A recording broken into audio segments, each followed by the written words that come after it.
Hello, everybody, and welcome to the Big Chill Podcast. You're listening to episode 24, Blue Bowels.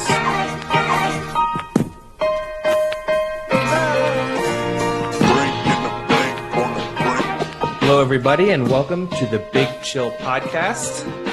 I'm joined, as always, with the boys out in Paris and in London. Eddie, let's say hello to you first. How's it going? Still no internet, I see. Are we ever going to get internet? Supposedly October 25th is when I'm being assured that at the very latest. Well, actually, I take this back. They have assured me that by October 25th, my apartment will be capable of having the internet. This is to be their exact description. Wow. At that point, I then need a technician to actually come. But that is boy. So what is your over-under date? November 10th, let's say. So we have about another month of listening to you sound like a robot 20% of the time. Yes. I wonder what the year cutoff is for you, though. Like, when would it become realistically 2021? I mean, we're looking like end of November, right? I mean, my big fear, right? If you get close, right, they're going to stop working, right?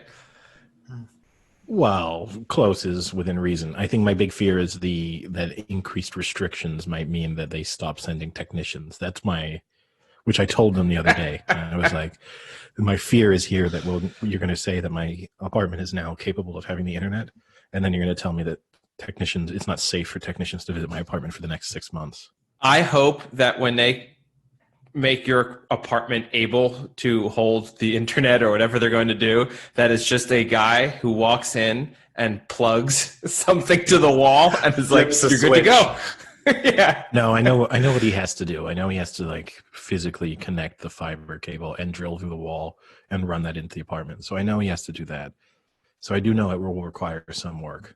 I also told them we did come to a verbal agreement on the fact that I'm refusing to pay my internet bill for the length of time that I went without internet. This was the deal that I came to with Orange the other day. So I was like, we're at 2 months. You made this deal, or that's what you propositioned to them? No, they agreed to this deal. Wow. So now I'm at 2 months for free if I were to get the internet on, say now. October 25th means I basically get the next 3 months for free. Still not worth it. It's not a huge win. I'm starting to think that as well. It doesn't feel like for 3 months of one of the most basic things on earth. Oh, and also the internet's not super expensive here, right? It's not like the US. So we're talking about a €35 a month internet bill. It's not some crazy sum. Here's your real issue, Eddie, is what happens if they get out to like 4, 5, 6, 8 months without internet and they go, there's no fucking way we're paying this guy 8 months worth of internet. We're just not going to give him internet at all. That would be an amazing move. And it would be all that manager who's just been trolling you for months. Well, here's the thing is I don't even know because I got like the email notification that my bill was ready. Say at the end of September, and I was about to go off, right? I saw the email and I was like, oh, here we go. Like dialing the first couple digits of Orange, right? Here we go, right? And then I opened the email and the bill was -€4. So I was like, I don't even know what's going on here. Like, I don't know how I'm now profiting from my lack of internet. They just feel bad. You're one of 7 people in Paris that doesn't have internet, and that's including the homeless. I mean, the real good news, right, is the fact that that I wasn't canceled after our last podcast episode. So internet or not, at least you can still hear my semi-robotic voice. Your views are accepted here. It's okay. But would you be able to get the Wi-Fi from like your next door neighbor? I've debated this. There's only one other apartment on my floor, and I almost never see anyone going in and out of there, so I don't even know for certain that there's someone there. The person who lives directly above us, I would say no. They seem to have certain challenges, shall we say? Come on, elaborate. Perhaps some developmental issues. don't know. There's no good way to tell this story. He's just on a roll from the transgender debate. He's got to keep going. Yeah. Let's just put it pissing off this what else can Eddie bulldoze down? What other disenfranchised group can Eddie plow through this week? He's like Bill Burr without Saturday Night Live. He's just got a podcast that 30 people listen to, not all of SNL's audience. If we recorded this podcast at like 3 a.m. my time, it would undoubtedly occasionally be interrupted by the sort of semi-wailing of a banshee from above.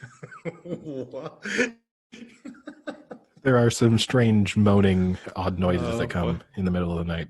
Just leave it alone, Sam. Yeah, all I was kind of the only thing I was just leave it alone. The only thing I was getting at was maybe you need to make an excuse to go to their house and then ask for a drink or something. Then when they're not looking, just quickly look at their Wi-Fi router, take a photo of the password, and you're done. Oh yeah, that's an option. Yeah. But now I just need to know more. Let's just put it this way: if I were to host a haunted house for the upcoming Halloween period, I have all of the sound effects ready. Oh boy! And Sam, back from vacation, back to your usual haunt. Yeah, it's fantastic to come back to London only to be told that from 2 days' time you basically can't leave the house again. So they just announced that London. Is it that strict in London? So it's now at the point where I can't meet other households indoors, which means pubs, restaurants, other people's houses, that kind of thing. So the only place I can meet people up to 6 is now outdoors. So at least that's good for your. And that's good news for your weekly dogging sessions. As long as they're safe, my sanity will maintain. You can tell that Frank's not familiar with the term dogging. That's why I got zero reaction from him. It's it's when strangers meet in public places. No. Hang on. What is dogging, Frank? I have no idea. No. Give us what do you think? What do you think? The only time I've ever heard someone use dogging would be like if they're dogging it and they're not like giving enough effort. They're like being lazy. I assure you that's not the case here. Dogging is an activity that requires effort. Yeah, so it's when strangers meet in public places meet maybe car parks or truck stops. Imagine that kind of scenario, and just a bunch of people sharing a mutual love of public exposure. Got it. And randomly fucking each other. Okay, I think it was implied. So. It needed to be brutal. And there's famous dogging spots in the UK. And funnily enough, one of the most famous ones was when Eddie and I were at university in Guildford. One of them is on the Hog's Back. Eddie, if you remember that, that's kind of considered. I'm familiar with the Hog's Back, yeah. Oh, I know you are. Eddie, you've been acquainted with 1 or 2 Hog's Backs in your day, I'm sure. No, in fairness, I mean the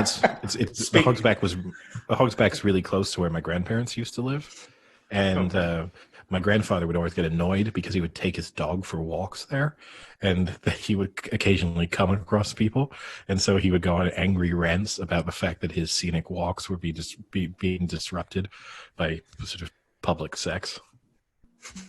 Oh, to be a white privileged man in England, huh, Eddie? I mean, in fairness, everyone taking part in that was almost certainly white. Beautiful, idyllic Surrey. Yeah, you had to go far to find a non-white person in that particular area, so it was almost exclusively a white event. So how was the vacation, Sam? Anything exciting?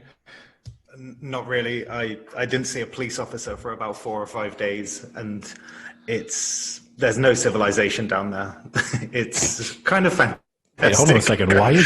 Why is that your litmus test of? It's not. I just remember. Normally. So I got back to dogging. Obviously, I was dogging all weekend and not one cop. It's a dogger. Yeah, it's a dogger's paradise down there. Yeah, dog eat dog world down there. To be fair, there's lots of people walking their dogs, and there's a lot of spots where dogging would be rife. Not that I would. I saw them. I saw some spots. Okay. We'll leave it at that. He scoped them out. We don't want you to get in trouble with the police, after the event now. Well, he'd have time to run away because he hadn't seen one in the entire time. Yeah, but now we don't want him recorded evidence, right? The police are all around him now, closing in on him. So, oh shit! Sorry, I'll just close my blinds and stay in now. It's a mini lockdown, so they can't get me. Yeah, I didn't know London was that bad because I thought I had read like up north, like Liverpool and Manchester were really bad, right? Like on death row lockdown. Oh yeah, Liverpool's basically been exterminated as a city. It doesn't exist anymore. COVID is just about time. It was. I saw this very funny picture today of where Darth Vader and the Emperor are talking, and they're talking about how this is Maggie Thatcher telling Boris Johnson what tier level to put Liverpool on in a COVID lockdown. It's absolutely brilliant. But yeah, so Liverpool is like the worst. So there's 3 tiers in England. The UK is still confusing, but tier 3 is basically a lockdown. Pubs and restaurants just shut, period. Tier 2, London got announced today along with a load of other places, which is basically one short of lockdown where you can't really mix with anyone outside of your own household. So yeah, that's going to be fun. Can't wait. So that like ruins Tinder. Yes, that for a single person like myself ruins a lot of things. Well, unless you're Vasilis, then you just don't follow the rules. Oh no, but even Vasilis he might be on suicide watch, right? Because our restrictions in Paris are going to be a bit different in terms of curfewed. Yeah, we're curfewed, so you can't be out after 9 o'clock unless you have a specific reason, like going to work or coming home from work or that kind of thing. And so for Vasilis, post 9 p.m. dates are going to be off the table. I mean, I suppose Eddie, the one thing you can that's do... going to suck for you too, Eddie. Why? Because you're out all the time at Bugsy's.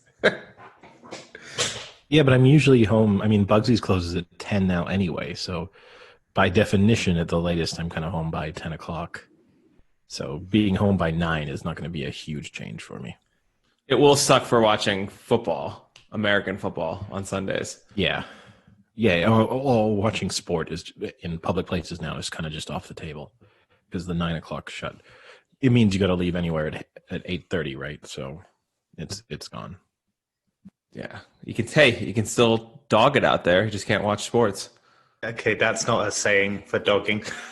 You missed a chance. Maybe we should rename the podcast The Dog Show, and we could have Dog Pound. Oh yeah, it could have been just a Cleveland Browns podcast. Cleveland Browns / public sex. The only 2 topics we cover. And a lot of it could be Odell Beckham related too. Oh yeah, he'd be co-host. He'd be featured. He'd be prominently featured. Imagine just getting that like direct message coming in just from OBJ going, I listened to your podcast and it really speaks to me. I'd like to be a part of it. And then imagine the sponsorship opportunities. We'd be like, and this podcast was brought to you by Pampers.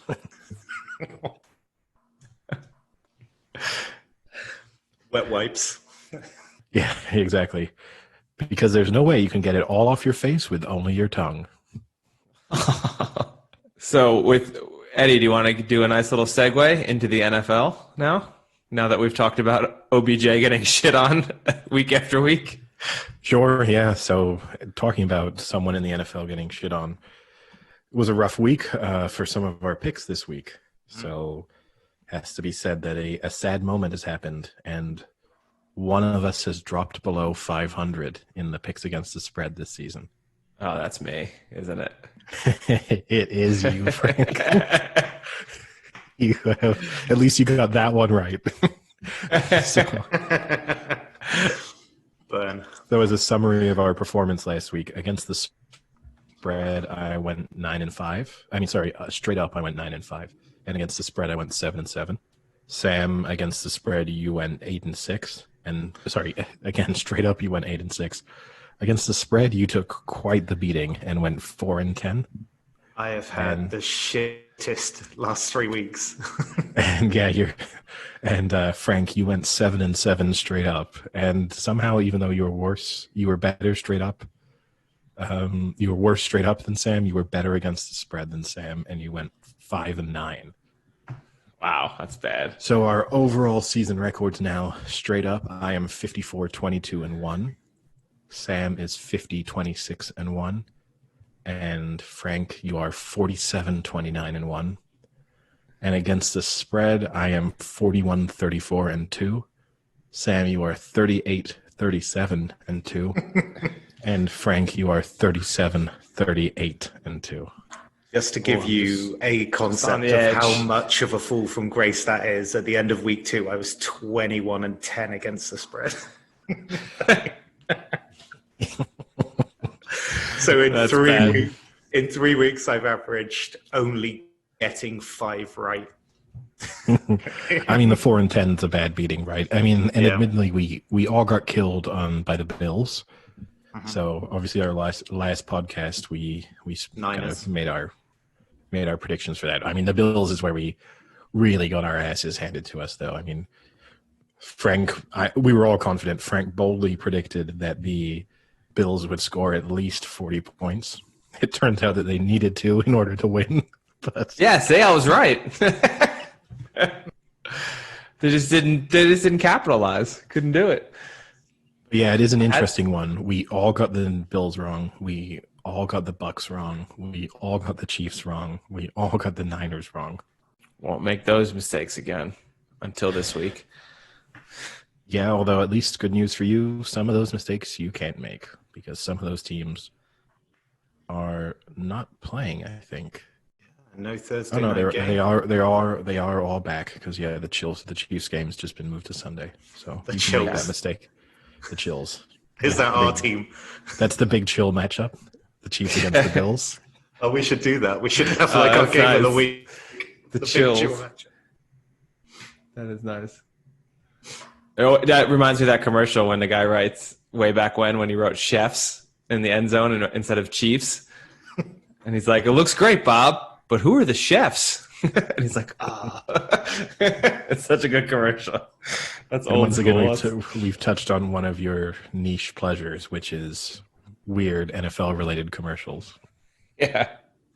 Yeah. Oh, I saw another Baker Mayfield one where he's in a book club. Did you see that one yet? I think I've seen them all. I think it's impossible to avoid them. That's a pretty good one. It's still not as good as the seats one. That's my favorite. I love that one. Well, maybe one day if this takes off, you two can be in a commercial together. That'd be nice. I could be like the extra. Yeah, Sam, do you want to start us off and get our week 6 picks going? See if we can pick things up, see if everyone can get back above 500. So, kick things off. Who is taking the Falcons at the Vikings? Vikings 4-point favorites. Are you two sticking with them? Because I sure as shit isn't. I would rather have Kirk Cousins running through my veins than Matty Ice at this point. The Falcons just look lost. I mean, obviously they don't have Dan Quinn anymore, so maybe they'll be more found. But I can't go with the Falcons until they get a win. The only thing I think I'm concerned about is I don't know what Dalvin Cook's status is. I think he went out with a groin injury last week. So, Frank, before you move, it may not change anything for you. The expectation seems to be that Cook will not play. Oh, that changes everything. I'll take the Vikings to win. Give me the Falcons with the points. Eddie, what was you're going with the Vikings on the spread, yeah? Yeah, I'm going to keep riding the Kirk Cousins train. You know, he's covering those spreads, and I think this is a week that I'm going to predict actually the Vikings really look good this week. So you guys picked the Texans after they fired their head coach, saying that, that will let them loose. They'll start playing some football. They'll start winning. So you don't think that about the Falcons this time around? No, because I actually thought the Texans were a decent team. I don't think the Falcons, after watching, even when you watch the Texans, they didn't look terrible at times. They looked decent, and they're playing really tough competition. The Falcons just have never really looked that great this year for the talent that they have. Yeah, and I also just think we, even early on, right, we identified the fact that their secondary and their defense is just not very good. So even if offensively they pick up a bit, and they've got a lot of talent on that side of the ball, even if they turn up there, I still think it's a really nice matchup for Kirk Cousins and the Vikings, because obviously they also have a lot of offensive talent. So I think this might be the over in this game might tempt me, but I think that it's a nice matchup for the Vikings right as they're trying to regain confidence. Yeah, I think we're looking at about 55 on the over, so it's quite high. It's pretty high, but also in games involving the Falcons, one team could go over in that. So yeah, that's true. I think they're letting up about 32 average at the moment. So all you're really asking for is another 20 or so from the other team or them. So yeah. I'm going Vikings as well. I think that loss to the Seahawks was pretty brutal. So I think there'll be a bit of a bounce back there. So yeah, I'm going with the Vikings there. Ravens are the Eagles, and Ravens are 7.5 point favorites. That spread seems a little strong considering Lamar Jackson has not looked great all week on ESPN. It must be an off week because all they kept talking about are the Ravens in trouble because they keep trying to force Lamar Jackson to throw instead of just doing his thing, which to me is amazing because last year ESPN said he was an amazing throwing quarterback. So now I don't know why all of a sudden that's such a bad thing. So, I think the Eagles are starting to turn it around a little bit. They're not playing spectacular, but they're playing much better in the past 2 weeks than they have in the first 2 weeks. I think they can keep that spread close. I think they can keep it a one-score game. Yeah, the number is a little bit tough. I'm pretty confident the Ravens will win. The number seems right around the sort of correct mark. The one thing you will say about the Ravens, they're very good at beating bad to mediocre teams. So I think this is one where, based on that fact, I'm going to take the Ravens to win and to cover the spread. All right. Bears at the Panthers. Panthers are 1.5 point favorites. So Panthers have won 3 in a row. I think they hadn't won a game for about 300 days before that or something. It's obviously not a fantastic stat, but it's just interesting to see a little bit of a transformation there with Bridgewater. So what do you think? Are the Panthers going to beat the Bears? I think yes. And I'll take them to cover that spread as well. I've actually liked backing the Panthers over the past couple of games and they've come good for me. So I think I'm going to continue with that. I think they look a good team. They look a good offensive unit at the moment with Bridgewater. And I can see that 1.5 points looking pretty good against the Bears team that I think the wheels are starting to come off that now. They rode the luck to get to where they were and now it's just kind of all unraveling. So I think that's actually a good spread, and I think the Panthers will win that pretty comfortably. I am going to disagree with you. For starters, I'm going to set the over-under on the number of minutes that I watch of this game at 1.5, and I'm taking the under. But equally... I like how you're betting on that, like you don't have a hand in it. Sometimes things are outside of my control. For starters, I guess red zone, right? This is the issue. Oh, yeah, that's true. How many minutes is this going to appear on red zone for? But I think this is a week the Panthers come back to earth a little bit. I think this is one of those lines that's reacted. I don't think they're that good, and this line is just a reaction to them having played maybe their best couple of games in a long, long time.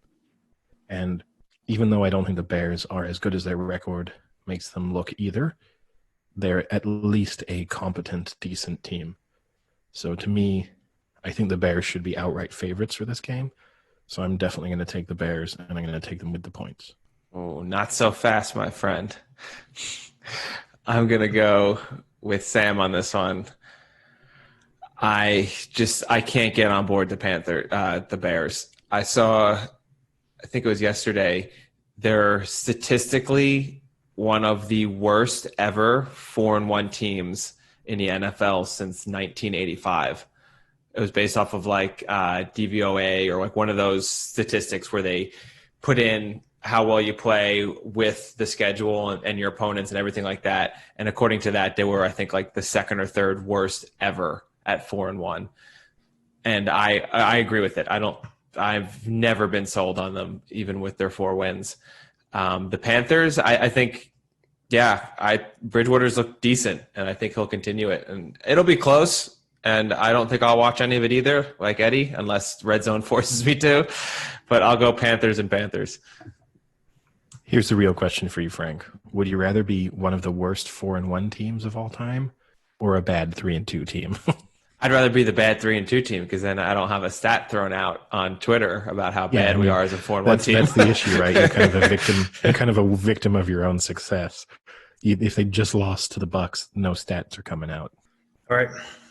Next up, beloved Bengals, the Colts, and the Colts are 7.5-point favorites. I mean, the Bengals have been somewhat competitive before that game, and then they were just. I mean, that wasn't even a coming back down to earth. That was an OBJ shitting on what happened there. It was painful to watch, actually. Whereas, what was it, sacked 7 times? It was insane how much they got to him as well. But is it actually an OBJ shitting? Because that would create euphoria for OBJ if he actually was shit on, or was it like the Ravens? Got an OBJ did he get blue on. Shit? Yeah, no, OBJ. So the Ravens got a shit on them, OBJ style, and the Bengals got shat on by OBJ unscrupulously. It was just, brutal. OBJ's worst nightmare is blue bowels. It's fair. Come on, that's a great one. I just came up with that. That's pretty good. I'm glad that you're not sitting at home preparing those lines. Yeah, I'm just sitting at my desk. Blue bowels, that's a good one. But Eddie, can't you see in this video, like behind him, he's got some sort of like a madman's house where he's just written all these sayings on his wall in shit. Yeah, it's one of those for the listeners, but you can't see. It's like one of those like things where people are connecting the strings and like different images and stuff. I've always wanted to be able to do that. I've always wanted a job where I could put a board up and connect strings. Yeah, didn't have that. Now you finally found it. I didn't have that, Eddie. I had more like, when you turn on the lights in someone's like mental asylum cell and they've just written words everywhere in blood. Oh, in his own, smeared in his own feces. Yeah, Frank's done it in his own shit, talking about shit puns. It's fair to say, right, we've said it before, but you do not get this type of NFL analysis anywhere else.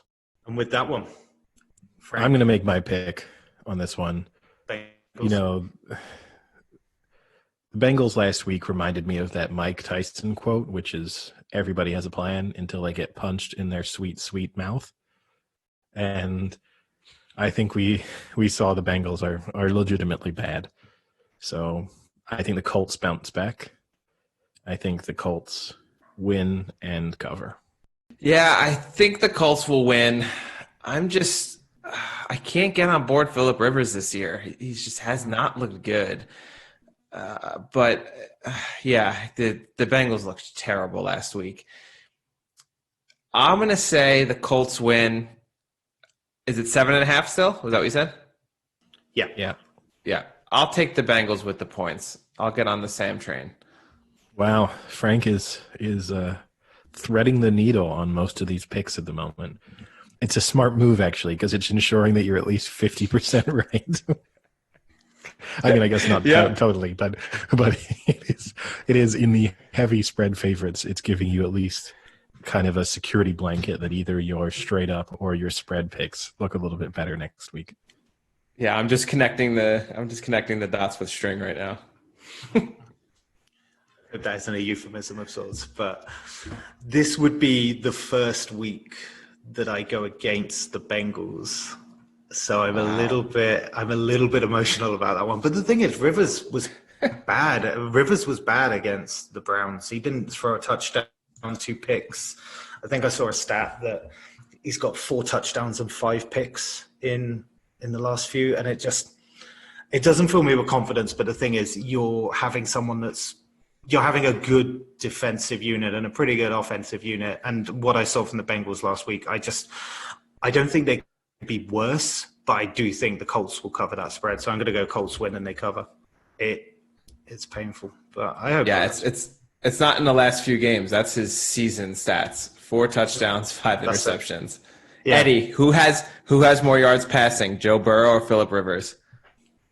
Burrow. Oh, I would guess it's Burrow, and I would even guess it's maybe not even close. It's pretty close. It's like 80 yards more. Who has more interceptions, Burrow or Rivers? I'd say it's Rivers again, but he probably threw more interceptions in week 1 than Burrow may have thrown all season. Also Rivers. What a glowing indictment for him. Oh, Well, what I really want to hear Frank's thoughts on are the next game, because this is a. How do you know what his next game is? Oh, because we know how I pick the spreads. We know how I pick the list. So, Frank, Browns at the Steelers, and the Steelers are 3.5-point favorites. So, what are you going to do? I'll tell you what I'm going to do. The Steelers, I still think, should have lost against the Eagles had the Eagles not kicked that 57-yard field goal and ruined their chances. This time, they're playing a slightly better team in the Browns, and the Browns are going to beat the Steelers. I have no confidence in the Steelers still. I don't have much confidence in the Browns. I think the Browns are the better team. I do not think either team is a deep playoff team. I think either team is a one and done in the playoffs. But I think the Browns will beat the Steelers. They just have more talent on their team. And I think the move is going to be getting to Big Ben or Little Ben, whatever we want to call him, slightly smaller Ben, and having Myles Garrett jump up to his 6'10" frame of Big Ben, rip off his helmet, and hit him in the face with it. Repeat of last year. Wow. Okay. This is an interesting one for me because we're getting to watch slowly over time your assessment of both of each of these teams change. So went from neither one of these teams is a playoff team, Steelers are awful, losing record, to now. I mean, I have to say they're a playoff team. They're 4-0. Like statistically now, they're going to make the playoffs. No, but but my point is now it's like, okay, they're going to make the playoffs, but they're going to lose in the first round. They're one and done. And then it's going to be like, okay, I know that they're in the divisional round, but they're going to lose in that. All right. I know they're in the championship game, but they're definitely going to lose here. They're in the Super Bowl. All right. They're done now. Okay. I can't wait till they go on like a 5-game losing streak, and then I can just shit on you guys. To be clear, neither one of us picked them to make the playoffs either. Well, I think. Oh, I don't care. For example, so I mean, we were both not nearly as down on them as you were, but this is a tough one. I would not have any confidence either way. I think both teams have shown flashes of extremely good play and then moments where they've looked a little bit unconvincing on both sides of the ball. So I've been kind of preaching the upside of the Browns for a few weeks, and I'm going to keep doing that. So I'm going to take the Browns to win, and I'm going to take the Browns with the points. Yeah, this one was quite difficult because the Browns, since that loss to the Ravens, have just completely turned it. I think they're averaging just under like 37 points a game. It's crazy. But then you look at the Steelers, and they've got those flashes of brilliance with the offense. Like, what was it? Chase Claypool got 4 touchdowns against the Eagles last week. I don't know. I think I want to take the team that isn't favorite as with. I just think the Browns. I think the Browns are better value at 3.5 point. So it's worth saying, right? The Steelers at home against AFC North teams are 7-1 straight up over their last 8 games at home against fellow AFC North teams. So they are pretty reliable at home in sort of divisional games. Yeah. My one question would be, go ahead, make your pick. I'm going to go Browns, and I'll say they obviously cover that spread. My question would be, if you're a Browns fan, do you almost want them to lose this game? Because is your fear with the Browns that they get overconfident and they all start to believe in themselves, like get ahead of themselves in terms of what they think they are, and beating the Steelers on the road and suddenly being 5-1 might be the worst thing for their season in some respects? Or do you want them to get the win that makes them really feel like they're on the right path? I don't think it's going to matter either way because they're going to lose in the first round of the playoffs if they make it. Well, what if they play each other? Then what are you going to do, Frank? Yeah, Who that's plays? true. If the Browns offense plays the Browns defense? No, the Browns play the Steelers in round 1. Why would that ever be his question? I would always go with the win. I think it's pretty tough to say that a team should intentionally lose because you're worried about like momentum or arrogance or showmanship or whatever it is. I might be tempted if I were a Browns fan, or even if I was part of their coaching staff, to hope for a close loss. That to me might be the best of both worlds, that you don't destroy the team's confidence, but at the same time you get to remind them, don't get ahead of ourselves in the way that maybe we have the year before, or even perhaps at the beginning of this season, because as of yet, none of you have won playoff games. You've proven nothing. So there might be a nice moment just to remind them of that fact. But that also might be doing them a disservice and misreading the sort of personality of the team. But that's just my one fear with them. Frank, what was your pick again? Browns. Next game is the rearranged Broncos at Pats, and Pats are 9.5-point favorites. I think that line is I think that's about right. I think I'd probably say the Patriots win this over a score. Anything over 10, I would have been a little bit more concerned at. I think Locke's coming back for the Broncos as well. But are you all going Patriots? They have a few. Anyone fancying Broncos here to cover that? The Broncos have a few players coming back, including Locke. Now, the issue is they probably lost Melvin Gordon, who complained about the fact that they had lost their bye week by this game being moved, and then decided to go out and celebrate that fact by getting a DUI. So, Well, maybe that's why he was pissed, because he knew this was going to happen. You can't give him days off. what a bad look for him. Like, I think the DUI happened at like 1 a.m. So in the current climate, why are you out at 1 a.m.? It happened on the Tuesday, right? Monday or Tuesday? Oh, the week of a game. So when you really should be starting to focus on the game and taking your preparation seriously. I mean, just a really bad look for him. But I mean, it's kind of bullshit, right? Because he was pulled over in a 35 mile per hour zone, only going 71. I mean, he was barely over the speed limit. What a bullshit cop, huh?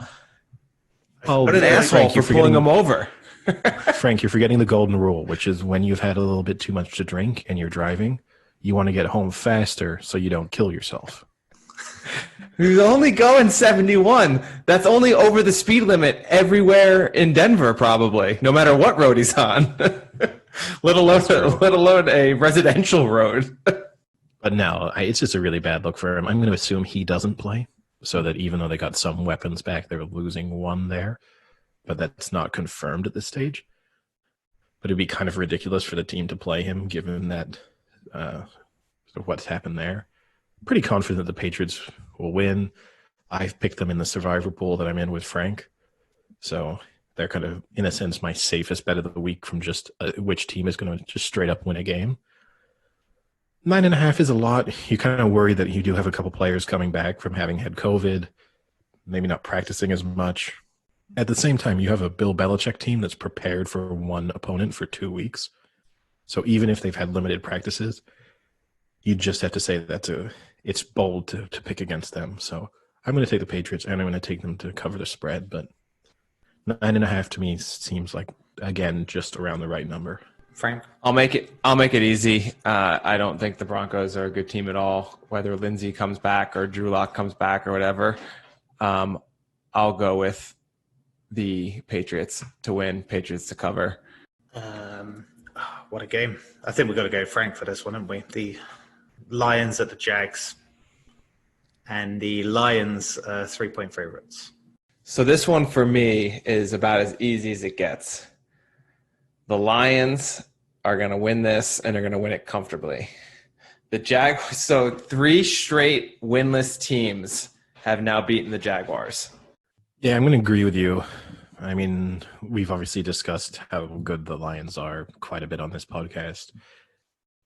And I do like that you are now framing them winning games based on the incompetence of their opponents. So you seem to have kind of abandoned ship when it comes to the Detroit Lions.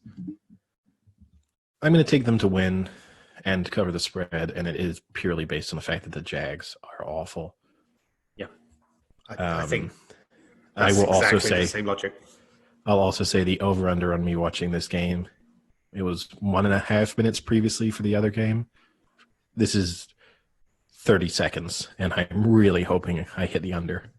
I completely agree with that logic. It's nothing to do with the other team winning for a positive reason. It's the idea of a team just winning because the other team is so bad. I mean, the Jags are they've lost 4 in a row, and even though Detroit give up roughly over 30 points a game, the Jags just can't defend. They can't score. It just doesn't look good. So I'll take the Lions to cover as well. It's because no one's good. It's just because one is slightly less terrible than the other.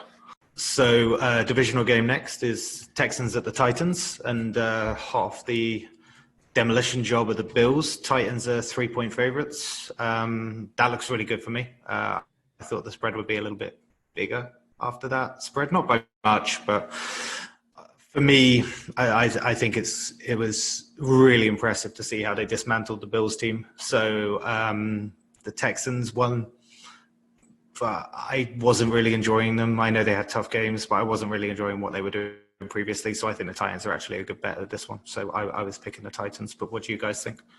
Yeah. This is a tough one. I get why the spread is maybe a little bit smaller than you would have expected just because it's a short week. The interesting spin, right, going into the game against the Bills was everyone was saying like, oh, they haven't been able to practice, and that was going to be the reason why the Bills had such a huge advantage. Then after the game, there's been like quite a widespread reaction to it of like, oh, actually maybe being off for 14 days in the middle of an NFL season is really great for everyone's body, and they were just super fresh going into a game. And so the lack of practice actually doesn't matter, which is an interesting spin because there's kind of been, I've read several articles where people have now been advocating maybe NFL teams basically shouldn't practice during the season. Now, I think that might be an extreme take, but it definitely may be worth considering for teams because they really overwork players at times during the season. And maybe it's just worth cutting that back and just being like, you know, the best thing for you, get really good sleep, have your body feel really rested. Maybe that's the thing we really need from you on Sunday. So obviously now the Titans are going into a situation where they have the opposite of all that rest. I guess they weren't pushed too hard by the Bills, so at least they have that going for them. I'm tempted to take the Texans because I think this might be a good matchup for them in the sense that I don't think the Titans will get great pressure on them, and that's usually where things become a real issue for them. But I'm going to take the Titans to win and to cover the spread. I'm putting out the upset alert. I'm going Houston Texans to win, and then obviously with the points. I mean, they got rid of Bill O'Brien. Romeo Crennel now is in there. He's calling the offense better. They're going to put up a good amount of points, and I think they can outlast the Titans. So you think that Jags game was a really good springboard for them to go on and beat the Titans? Yeah, I mean, I think they weren't like – I mean, they were within a score for most of their losses to questionably, good teams. In Kansas City, Baltimore, Steelers, and even Minnesota isn't a bad 1-4 team. So I think having that win finally, now it kind of gets some pressure off of them that they've not, finally gotten that win, and now they can build off of it. Titans coming off a short week where, as Eddie was right, I think, in saying they had a lot of days off to kind of rest and everything, but now they're coming back off of that rest on a short week, so they might be not quite ready yet. So I think they are catching them at the right time here. So I'll stick with my upset. Washington at the Giants, and the Giants are favorites, 2.5 points. Who thought you would ever be saying those words? I actually saw it and was slightly taken aback. I actually thought I'd had like a small typo in my sheet. because I was like, who's the other team? I was like, well, maybe, but it's still pretty upsetting to look at. Yeah. I don't really know where to go on this one. We don't even know which quarterback is starting for Washington yet, right? Because kind of have to. I think they said it's going back to Allen if he's healthy. That's the question mark, right? So then, if he's healthy enough to play, I'm going to take the Giants because I do think that they've been they've looked competent over the last couple of weeks, and I think that they'll be able to do enough to beat a very bad Washington team. Yeah, I would never go as far in the last 2 years to say I'm confident in the Giants winning a game, but I have to be pretty confident here that they can beat the Redskins. You're looking at a team who done it again. What? He said the R word again. Damn it. I mean, I thought you were just joking because it's got so common now. But no, impressive. Your racism has no bounds. It is just relentless. Timeless. So, yeah, I mean, the Giants have played pretty well. You know, they gave Dallas a game. They gave the Rams a game the week before. Not so much with the Niners, but I think they should be able to beat the Washington FC here. The only concern I have is, do the Giants just go into tank mode and not care anymore? I mean, how many losses, and especially I think even decently close losses where they had chances to win these last two games, how many of those do you go through before you just tank and give up and not give a shit anymore? So they're getting on that verge. It's kind of like the Jets. I don't know how a Jets player can get up week after week now and go 100% on the field. It's like not worth it at this point. So, well, as it transpires, Frank, some Jets players aren't doing that anymore. Yeah, some have said no more. I'll go with the Giants. The unfortunate part here, going on Eddie's theme of amount of time watching a game, I will unfortunately have to sit through probably one of the top 5 worst games of the NFL season in Washington versus the Giants. Yeah, it's definitely going to be one of the ugliest. So you're taking them to cover that 2.5? Yes, sir. Okay. This is one of those ugly games where I feel like there's going to be an against the spread upset. And truth be told, I haven't actually gone that many against the spread. So I think this is one of those flipper coins. And for that reason, I'm going Washington. I mean, the Giants, they're dead last in scoring overall. They look pretty terrible. Washington are now, I think, what was that stat against the Rams where Smith and, was it Allen? I think combined for like 79 passing yards it was all pretty bad. But truth be told, 2 terrible teams, flip a coin. I'd rather take the one with a slight disadvantage in the spread. So I'm going to go Washington and to take the spread as well on 2.5.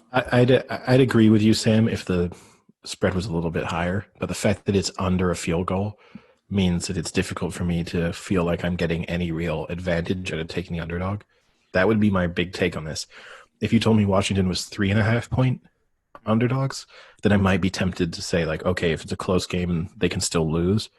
But now Frank has been threading the needle all day, but you're really threading the needle if you think, I think that Washington's going to lose, but only by 1 or 2 points.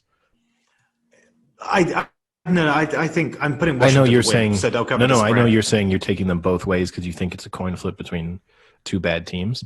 Oh, he'll take them both ways.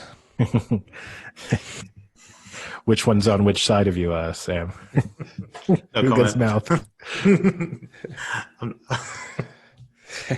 I mean, surely Alex Smith gets the mouth. He's earned it. Just he suffered enough.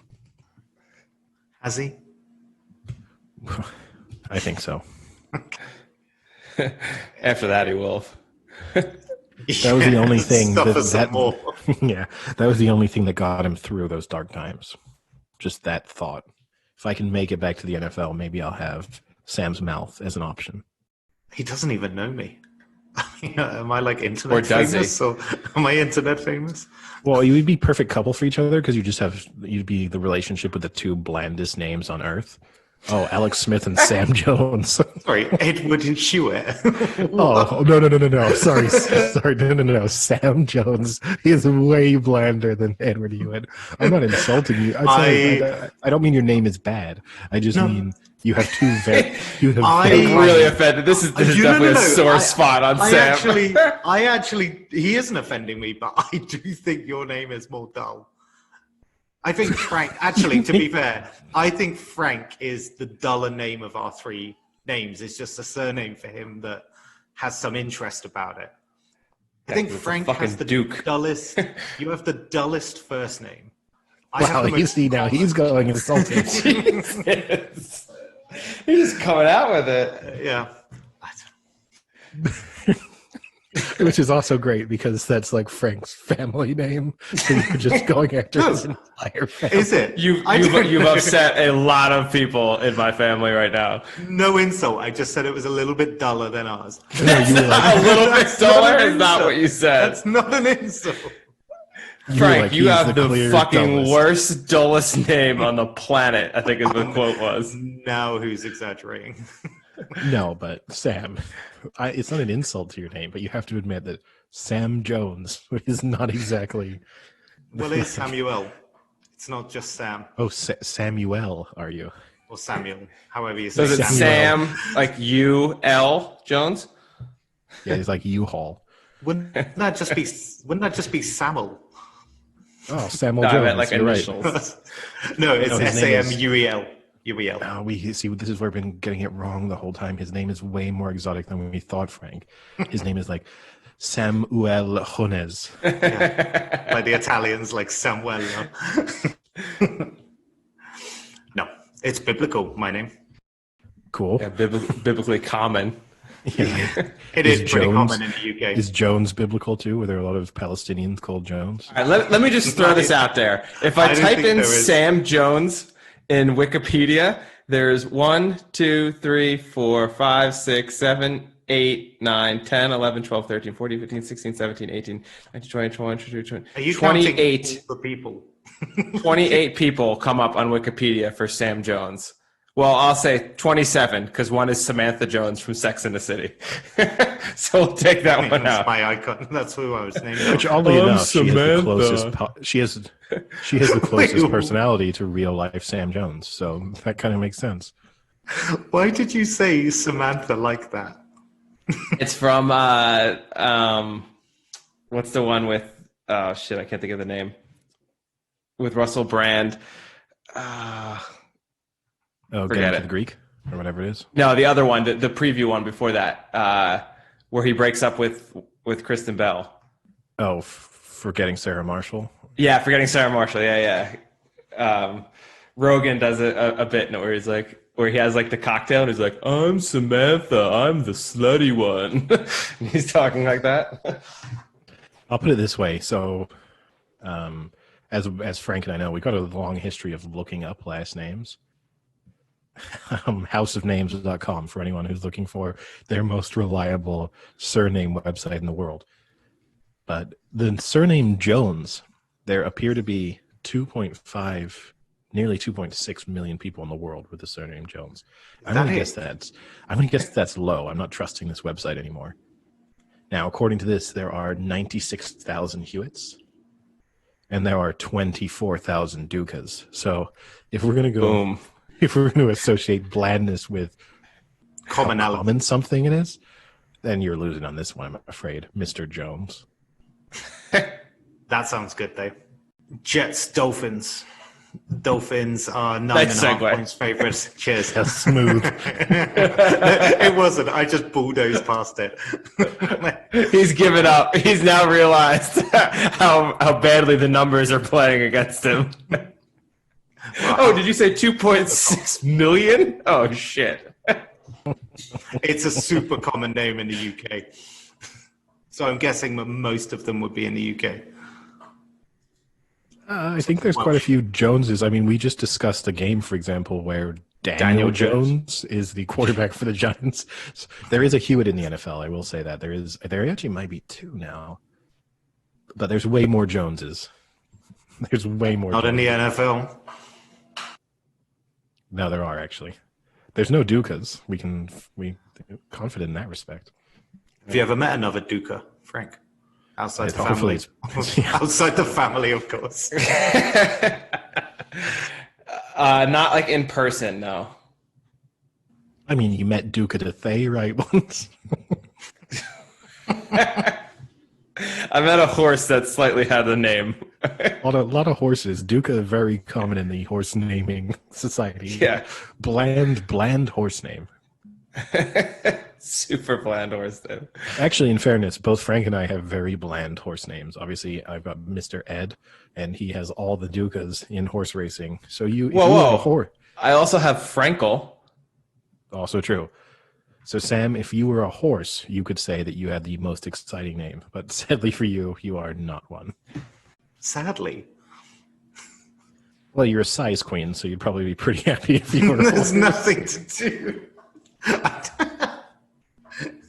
You'd be like... There are 250 horses with the name Jones in it. Oh, wow, look at that. Boring even as a horse. There's 50 Ducas. That's a lot. That's considering a lot. If you crazy. like if you proportionalize that with the amount of humans with the name Duca. There's only 3 Hewitts. The last one raced in Australia 2013.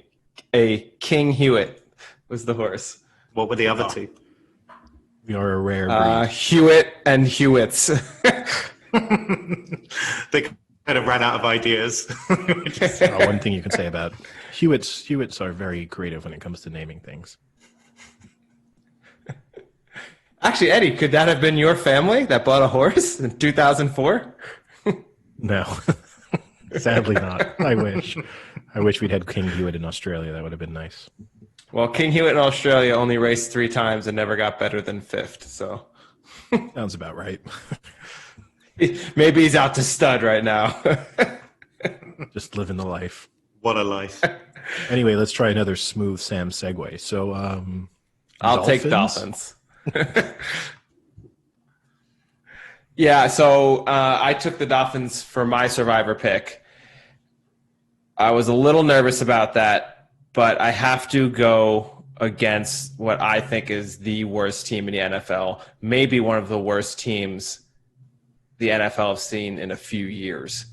So the Dolphins, yeah, they're not great. They're decent. They put up a lot of points, so I'd expect them to score a lot. And in that regard, I'm confident that they can win because I don't see the Jets being able to put up 27 points. I can see the Dolphins putting up 27 pretty easily on the Jets. So I'll stick with that. The spread isn't that much, so I'll even take the Dolphins to cover. Isn't that much? It's the biggest spread of the week. Yeah. And you know what, Eddie? It's not that much. Joint with the Pats, isn't it? With the Patriots, yeah. Do we need to go through the Jets' last few games? No, please. Lost by 20 to the Cardinals, lost by 11 to Denver, lost by 29 to the Colts, lost by 18 to the Niners, and 10 to the Bills. So they haven't come within this spread yet. That, to me, is going to be the issue, right? And I hate being one of those people, in a way, who makes a prediction based on statistics. But no team goes 0-16 against the spread. So sooner or later, the Jets, even if they lose every game, are going to cover a spread. And I'm gonna pick this as the week that they do it. I'm gonna take the Dolphins to win, but I'm gonna take the Jets plus 9.5. I don't feel that comfortable taking the Dolphins minus 9.5 points. That's because you don't believe in Fitzmagic. Look, to me, this week could go almost one of two ways. One, they win by 30 points. The other is they lose. Either scenario seems almost as likely to me, but I don't feel great about it. But it's going to be this statistical move that I hate because I haven't picked a lot of underdogs this week. So I do have to find a couple somewhere. And then on top of it, the Jets are not going to go 9.5, are not going to go 0-16 against the spread. So they've got to get one somewhere. I disagree with you on that respect. So I'm going Dolphins, and I think they'll cover it. I think the way Frank reeled off those scores made me even more convinced that it won't be this one. But I agree with Eddie. I think it will come at some point, but I just think it will be a closer spread than that they'll cover. They'll do something unlikely. But Packers at the Bucks. Pretty much a toss-up. So it's 1 point favorites for the Packers. Wow, wait, the Packers are 1 point favorite now? Mm-hmm. They were 2 point underdogs to start. Well, there goes my talking point, because I was going to say, how on earth can you make the Bucks favorite for this game? I don't get it. But even with now, 1 point, that you're right, that's like a toss-up. I'm starting to turn around on the Packers. The more I watch them, that offense is just so in sync. They're, every drive they're clicking. They look phenomenal on offense. Defense, not so much. The issue here becomes, again, I think it's going to be, can the Bucks stay with the Packers? Can they score enough points to keep with them? And from what I've seen on the Bucks, I don't think they can. I think they can put up 24 points, but I don't think they can put up 34, 40 points, and that might be what you need, unless the Bucks defense really steps up. And they're a better defense than what the Packers have been playing lately. So that, the Packers putting up all these points is kind of skewed by the fact that they haven't been playing the greatest defenses. But I can't see anyone right now holding the Packers below 30 points. Yeah, part of me, here's the thing, is I felt pretty good about taking the Packers up until the moment where you said you start to change your mind on them. And this seems like the ultimate Duke curse on the Packers. So Bucks are going to win by 20. It just seems like a mismatch. The firepower that the Packers have, the way their offense looks, the Bucks look. They look like they've rolled out a bunch of guys who are coming back from retirement to play. In the case of Gronk, they literally have done that. In the case of Brady, he probably needs. Is Brady even going to know where he is this game? Yeah. Does he know how many downs there are? Does he know which quarter he's going to be playing in? So I don't putting up fingers like 4. I don't even get what's the worst readout of that. That either one, he knew it was 4th down and was trying to trick him. Is that a great look to try and pull one of the dumbest, stupidest moves to try and fool 7 on-field officials that it was 3rd down when it was really 4th? Or is it worse off? Or is it worse off that if he really didn't know, that he doesn't even know in the most critical down what the actual down is? I don't know what's a worse look for him. I think the worst look is him. I think the worst look is what happened, which is that A, he clearly didn't know, and then B, they're not even just confident enough to open up and own that mistake. So the fact that they've tried to spin it that of course he knew which down it was. It's like, oh yeah, then why was he flashing the 4 fingers? The idea that he was going to, kind of as you touched on, not only fool all the on-field officials, fool the entire opposition team. They literally have a sign on the sidelines that says the down. So he's going to have to be like, no, you guys made a mistake on that one. I guess at a most too, they could even go to the booth to try and figure out if he really managed to convince everyone in the stadium that he might be right, that the scoreboard is wrong, that the down marker is wrong. You think at some point they'd be like, let's go check the replays and see how many downs you've had then. And then he's gonna be like, no, those are altered videotapes, guys. That was. This is going deep. This conspiracy. No, but it's just he clearly didn't know what down it was, and. It's not the worst mistake that's ever been made. It's a very un-Tom Brady-like mistake, but it's not the worst mistake ever. To me, the more egregious thing about what he did was whether it was 3rd down or 4th down, why were you going for the throw that he went for? He threw it into coverage way past the 1st down marker, just a really dangerous throw. Whereas he actually had, if you watch the replays, they have one of their backs coming out of the backfield who's kind of around the 1st down marker that he could have just dumped him off to for the 1st down. But that's more concerning to me than him actually not knowing which down it was. Neither are good, though. So I'm going to take the Packers. Oh, okay. I think the Browns You take the win this Browns in game, this too. one? Yeah. They're going to finish the first one, and then they're going to fly quickly down to Tampa Bay and win that one, too. But I think, I'm going to take the Packers. I do think, similarly, they're going to have their back-to-earth moment. They're not going to go 16-0 either. So there's going to be this moment where it's like, oh, you know how we didn't think the Packers were going to be amazing? Turns out they're not amazing. But yeah, I'll take them to continue going for at least one more week. Yeah, and I mean, this is another one where you look, the Packers, the Bucks are 3-2, but their 3-2 is not a spectacular 3-2. You know, they've lost to the Saints and they've lost to the Bears. And then their wins are the Chargers, the Broncos, and the Panthers.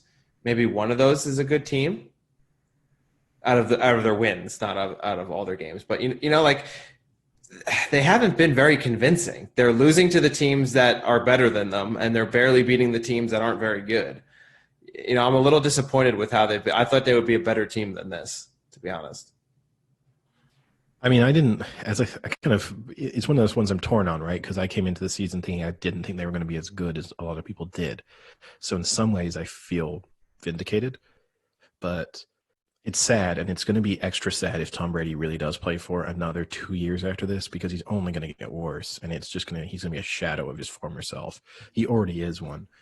But if his game management also goes out the window, and he's literally like he's punting himself on first down and stuff, like, is this the future? Like, literally, team kicks off to the Bucks and Tom Brady just punts the ball, like, but. Just watching this horrible descent of a superstar, but like on a weekly basis. Well, maybe this is his thing, right? He was the, arguably the greatest quarterback of all time, and now he is going to be the greatest living evidence of CTE of all time. So he's trying to have that be his lasting legacy. He's like, not only did I win Super Bowls, but I proved beyond any reasonable doubt that people suffer from brain damage from playing football. For me, I'm going Packers as well. So I think Rodgers just looks too good at the moment. I think he's thrown, 13 in the last 4 without an interception. I think Frank's point was right at the start about the fact that the Bucs are probably a slightly better defensive unit than they've come up against, but I don't see them not scoring. I think they're averaging about 38 at the moment. I don't see them not scoring in and around that. So what I'm saying is, do I think the Bucs will score more than about 35 to 40? Probably not. So, and if they do, I mean, the over looks a great bet, but I'm going with the Packers. I just think it's a toss-up, but I'm going with it. Also worth mentioning, right, the Packers are coming off a bye. So, in a way, you have to like a good team, going back to that argument of having had rest, preparing for a game. You have to have, again, like the good team coming off a bye. Niners Nation time. Yeah, let's go on to the Niners misery. Oh, is there a new name for it now? Yeah, they've rebranded the website. It misses the alliteration, but still not bad.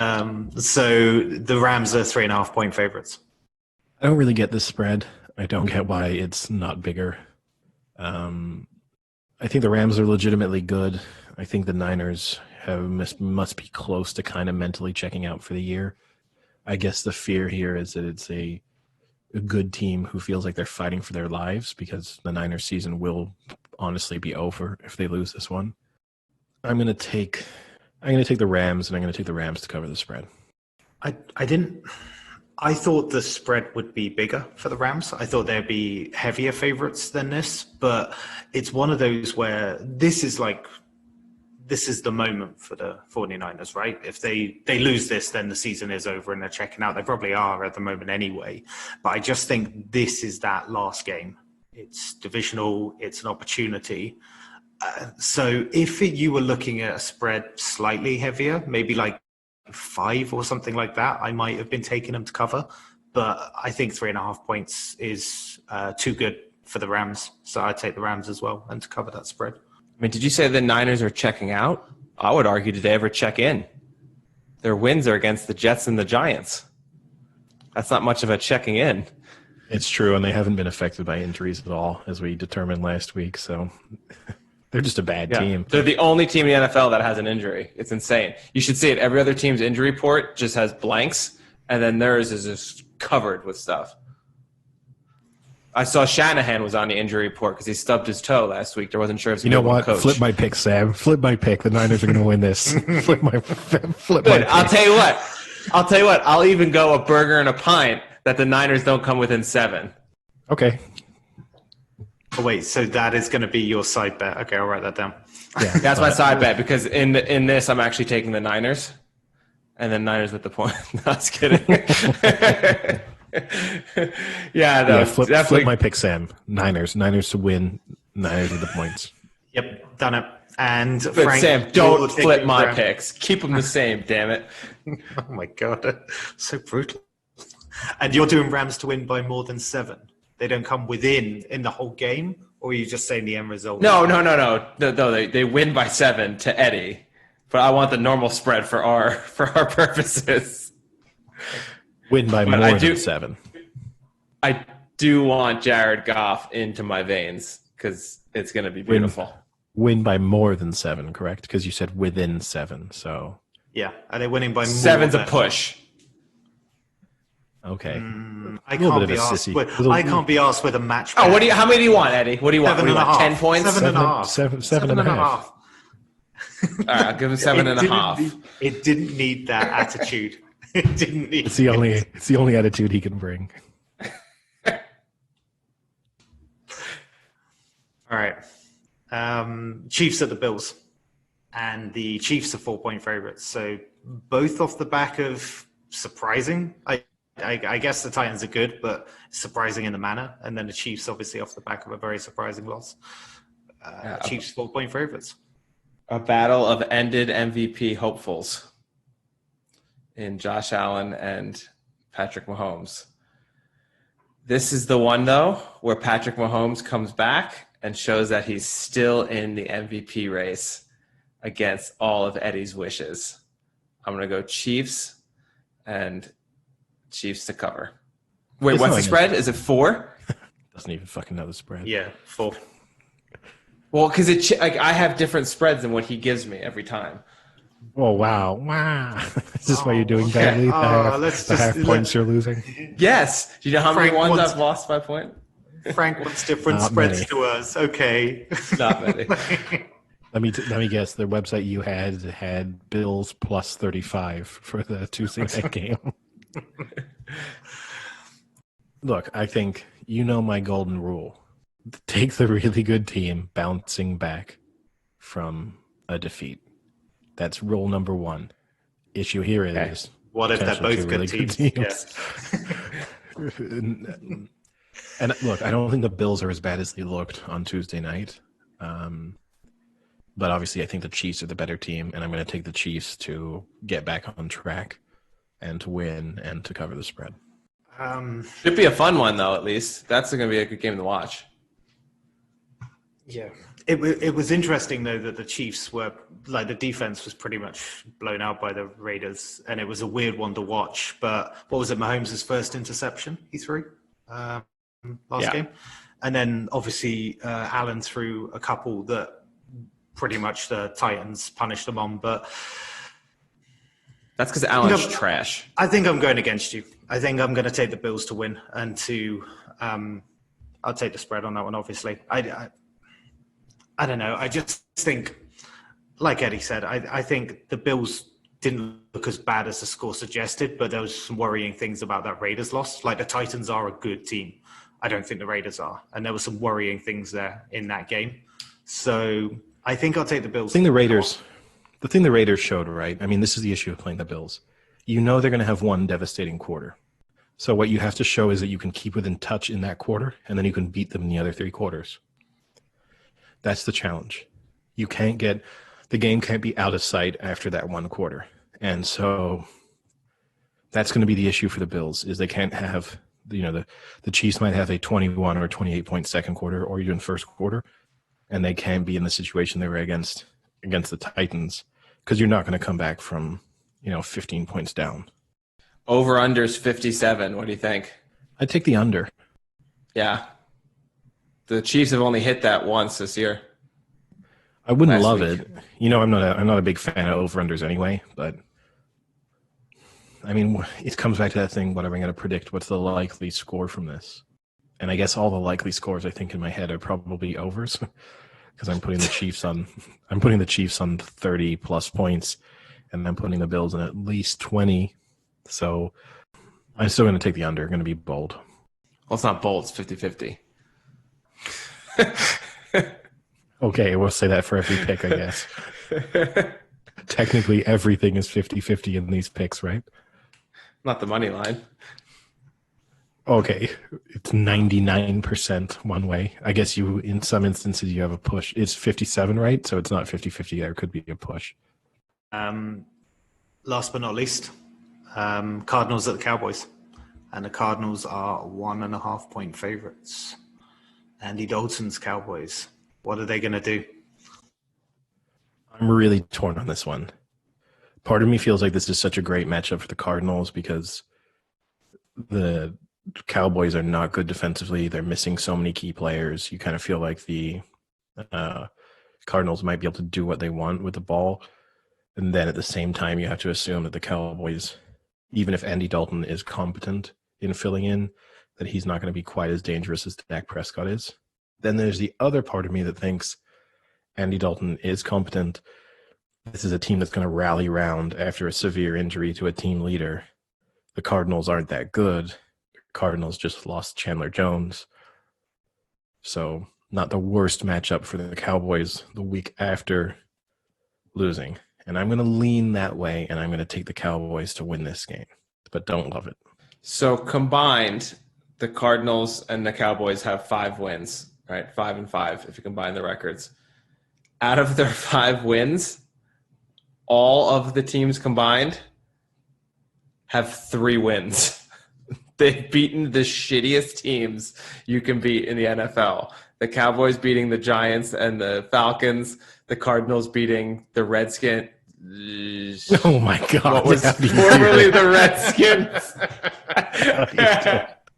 Formerly, that's just as bad as saying. I said formerly. You're just giving yourself an excuse to say it's the name. It's even worse because you're reading it off of a screen. It doesn't say that. It's like Braveheart. It doesn't say anything, in fairness. But beating the Jets. So wait. So what are you looking at? What are you looking at? If there's nothing, it's just the symbol. It's just the symbol. But it must. Okay, so it's the Washington football team's symbol, which is no longer their other symbol. It's a W, no longer a Native American. But yes, they've beaten the Jets, Washington, and the crappy Niners. So I think you're doing a slight disservice to the Niners there because you said their opponents have combined 3 wins. 2 of those are from the Niners. So really the spin is, apart from the Niners, their opponents have combined 1 win. 1 win. Well, I mean, are the Niners any good? We just went through that. They're terrible too. So yeah, I'm just going to go with the fact that I want a free Dunkin' Donuts coffee, and I'm going to take the Cardinals here. I think it could go either way.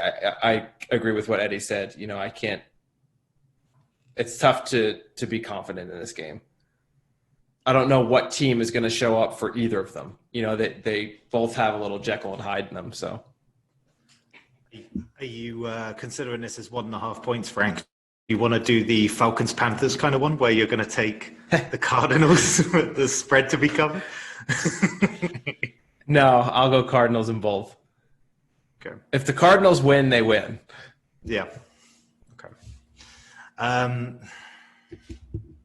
mean, the Cowboys just give away too many points at the moment, right? And I granted, Murray at the Cardinals had a pretty poor couple of games. Like, he threw for over 400 yards against the Jets. It was good.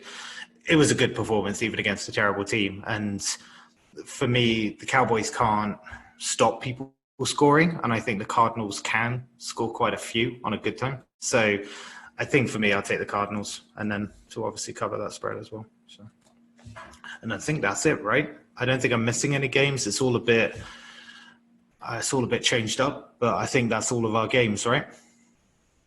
Those are all the games. I mean, I guess, right, we didn't really mention when we talked about the Jets, we kind of hinted at it in passing, but the big news, obviously, from them is that they cut Bell this week, which was an interesting move because when they signed him, it was a marquee signing from them. And it's going to be, I mean, for them, it has almost zero implications because they're just terrible. So whether or not they have him or don't changes nothing. But it's going to be interesting to see where he lands because there's a possibility of him going to, say, the Patriots, and the Patriots then having a potentially elite running back, which could make them look even more dangerous. He might go to the Bucks, who, because of injuries, maybe have a little bit of need for a running back, which again, for them, could be good. Also the kind of thing that Brady might really like because he's also pretty good coming out of the backfield in terms of as a receiving back. So that could be interesting.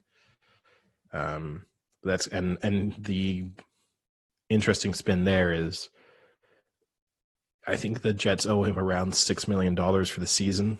If another team signs him, it's like an offsetting contract. So he's going to get his $6 million no matter what from the Jets. So another team could sign him to like a veteran minimum or whatever, and then he'll still get his $6 million in total. But the team that he signs for will pay him whatever portion they agree to with him. So it basically opens up every single team in the NFL, regardless of cap space, as a potential landing spot for him. What was the I saw the news, but like what was the Jets' given reason for letting him go? Because it seems pretty draconian, really, just to cut someone like that. I mean, the team's doing terribly, but I don't think he wanted to play. Do you think is it something a bit more personal? I think he was basically going to say, I don't want to play anymore on this team. Well, so I'm not going to play. So there's two different. They've supposedly been trying to trade him since the trade deadline last season. So they've tried and failed to get him off the books through a trade.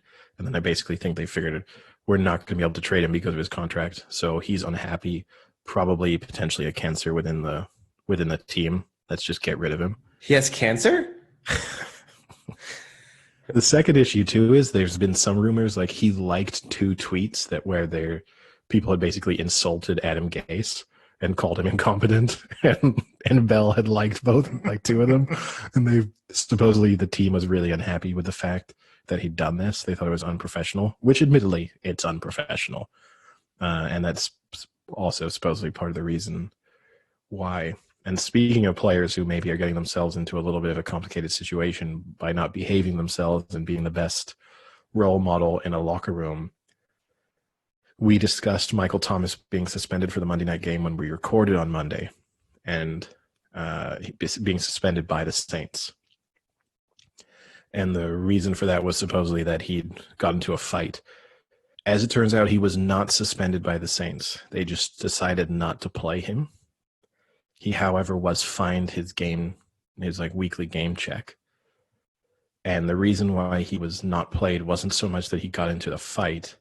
It was that after getting into the fight, he refused to listen to coaches who were telling him to calm down, basically. And he got into an altercation with coaches, basically telling them where to go. And where did he tell him? Like to the mall? Yeah, exactly. Supposedly he's had a number of issues over the past few years in terms of his behavior and not being the easiest person to deal with. Now, the interesting thing about Michael Thomas, this was clearly just a shot across the bows from the Saints. He has a clause in his contract where if they suspend him for a week, the team suspends him for a week because of his behavior, then it will void all of his guaranteed money in his contract. So I think it's $26 million guaranteed. Wow. So this is kind of a warning shot clearly being fired by the Saints, saying like, you need to sort yourself out. If not, we are going to suspend you, and it's going to void this clause in the contract that guarantees all of that money. That is awesome. Good for the Saints. I don't get it. Like, the Saints, interesting move from his agent. Yeah, his agent. I don't get it. Has this always been an issue with him? I get he's had an issue with that player before, but I'd never heard him being, like someone who's hard to play with or is, annoying or is a cancer to the team, as you said, for Le'Veon Bell. Wait, he has cancer? Maybe that's what it is. Now, if they suspend him for having cancer, do you think he can file a grievance? Oh, I think that would be a pretty mega grievance. The thing is, you're right. I think everyone who talks about Michael Thomas in a way speaks about him as being a good role model from the standpoint that he works really hard, He's trains got really crosses hard. under his eyes. Yeah, he's a man of God. But the issue is now when all this comes out, it turns out that he obviously has not been that easy to deal with from a coaching standpoint. And supposedly even like hasn't turned up for press days and stuff, like all sorts of issues with him. And I guess the closest comparison at this point is he's at the crossroads that Brown was at with the Steelers. And he needs to be careful. You think here. he's that far? I mean, I think the Saints are in a position now where they don't want to find themselves in the spot where the Steelers were, where you have this elite wide receiver who has no trade value because he's been so difficult to deal with. And I think basically what the Saints are saying to him now is like, either sort yourself out or we are going to get rid of you. It doesn't matter. I don't know enough about Michael Thomas, but I can't imagine he's as crazy as Antonio Brown. I mean, Antonio Brown has some serious issues. It was pretty clear he was just off his rocker the past year and a half. I don't see Michael Thomas being that delusional and crazy. Probably not, but I think the interesting thing, it's actually kind of interesting in a way. So if you're dealing with a like troublesome wide receiver, you can use the Antonio Brown example now of like, I know you think you're the best wide receiver in the league. I know you think that someone will always take you, but look at Antonio Brown. If you become really difficult to deal with, people will not tolerate it. You might get a second chance. You might even get a third chance, but people will eventually give up. Yeah. It's also the interesting one. It's going to be interesting to see the fallout from the Dak Prescott injury. The next time a player is kind of holding out for a bigger contract, as an organization, do you point to, do you want to be in the situation Dak Prescott is in now? Like, okay, he made a ton of money from, the deals he ended up being forced into, but I'm sure right now Dak Prescott wishes he had the 5-year, $150 million deal or whatever it is he turned down. So in some lighter news, I don't know if you guys had seen this. Outside of the Astros game, there was a person with a megaphone just ridiculing on the Astros, and the teams inside the stadium could hear it because obviously there aren't fans and things like that. So there was apparently someone with a megaphone behind Petco Park saying the baseball community has not forgotten your transgressions. And then he went through each player and said, "You are a cheater. Shame on you." So Jose Altuve, "You are a cheater. Shame on you." And then next person, "You are a cheater. Shame on you." Just on repeat continuously as the game is going on. That is a Eddie Hewitt level troll job right there. Yeah. I'm not sure if I'd be that dedicated, but that's the person I aspire to be. It's not hard to be that person. Who knows? If Arsenal keeps it up, maybe it'll be Gunnosaurus Rex with a megaphone out there. What, to the directors? Yeah. "You have made me extinct. Shame on you." Can he speak, though? That's going to be his big issue, right? You're probably not allowed to talk. He'd be he breaking character. Yeah, he just roars and no one has any idea what's going on. I just think, wow, he's so dedicated. He's still turning up, even though he's not even being paid anymore. He's outside the stadium doing his mascot job. He roars, and then he has someone underneath him pull closed captions across his body, so it says what he's saying. One thing we didn't do before we moved on from the NFL, though, is our bet of the week. And mine's not NFL related, so okay, I'm holding mine isn't actually. Okay, well, we can do it at the end, but I want to say for the bet of the week, I want to introduce a slightly new gimmick. so that we can track our performance. That's what you want to hear. That's what you want to hear with betting, a gimmick. No, so what I want to say is I've got a good get rich quick scheme that I want to introduce here. Some Ponzi scheme. Where I'm going to recruit you, and then you're going to recruit 3 of your friends to bet, and then they're going to recruit 3 friends to bet. So give me £5 for a bet, and then go get a couple of mates and bring it in. Look, it's not a pyramid scheme. It's just multi-level marketing. Okay, get it right. Oh, that's so funny. All right. So come on, Eddie? What's your get rich quick scheme? The gimmick is just that we each have a pot of 100,000 fictional dollars that you get to starting from this week, and you get to allocate your bets to. If you go bust, you're bust, and you're done. No more bets of the week. But it's an easier way. Why do we have to start with 100,000? That's being very optimistic. Cool. That I have 100,000 to throw around. Because it needs to be realistic for Eddie's gambling. What about 100? What if I do 100,000? Because that would open up. It sounds a little bit pathetic if you're like, I'd like to bet $5.50 this week. Yeah, but it also just sounds ridiculous because I might just be like 100K all in on this. And then you're done after 1 week if you do that. If you turn it into a joke, you're out after 1 week. I guess the only way I would say this is a good idea is that if your bet is a long shot, but you just really like it because of the value, you could put less money down for the higher odds, I guess. So It's either that or we need some like point system, right, that we attribute to the confidence of the bet. Because you might feel 1 week that like this is my absolute lock. Like Stradivarius this week is 100% winning. No way it loses. I'm willing to go 80,000 on Stradivarius. If it loses, I'm in big trouble for the rest of the year. But fine. How much would you have put on Enable from that 100 grand? Oh, what to not win 100,000? 1 probably. So that's the only reason I'm introducing it, and I just chose 100,000. Look, we could do even stupider. We could do what Bill Simmons does. Bill Simmons does $1 million picks each week, but he starts with $1 million. He restarts with $1 million each week, regardless of how he did the previous week. That's not gambling. No one has that. I mean, in fairness, he might. But he just like, so each week he'll be like, I'll put 300,000 on this, 300,000 on this, 400,000 on this, and it's like, oh, Bill Simmons lost all his money last week. What are you gonna do this week? Rebet $1 million. And that's why, at least if it's a set pool, like a set size of money, you get to track it. You can, and similarly, you can be like, Frank is $35,000 down, or Frank is $50,000 up. And look, you can turn that into a percentage easily. So you can be 35% down, 50% up. But if you start doing 100, it's going to be a little bit sad when you're like, this week I'm not feeling confident. I have to put 20 cents on this horse as an outsider, please.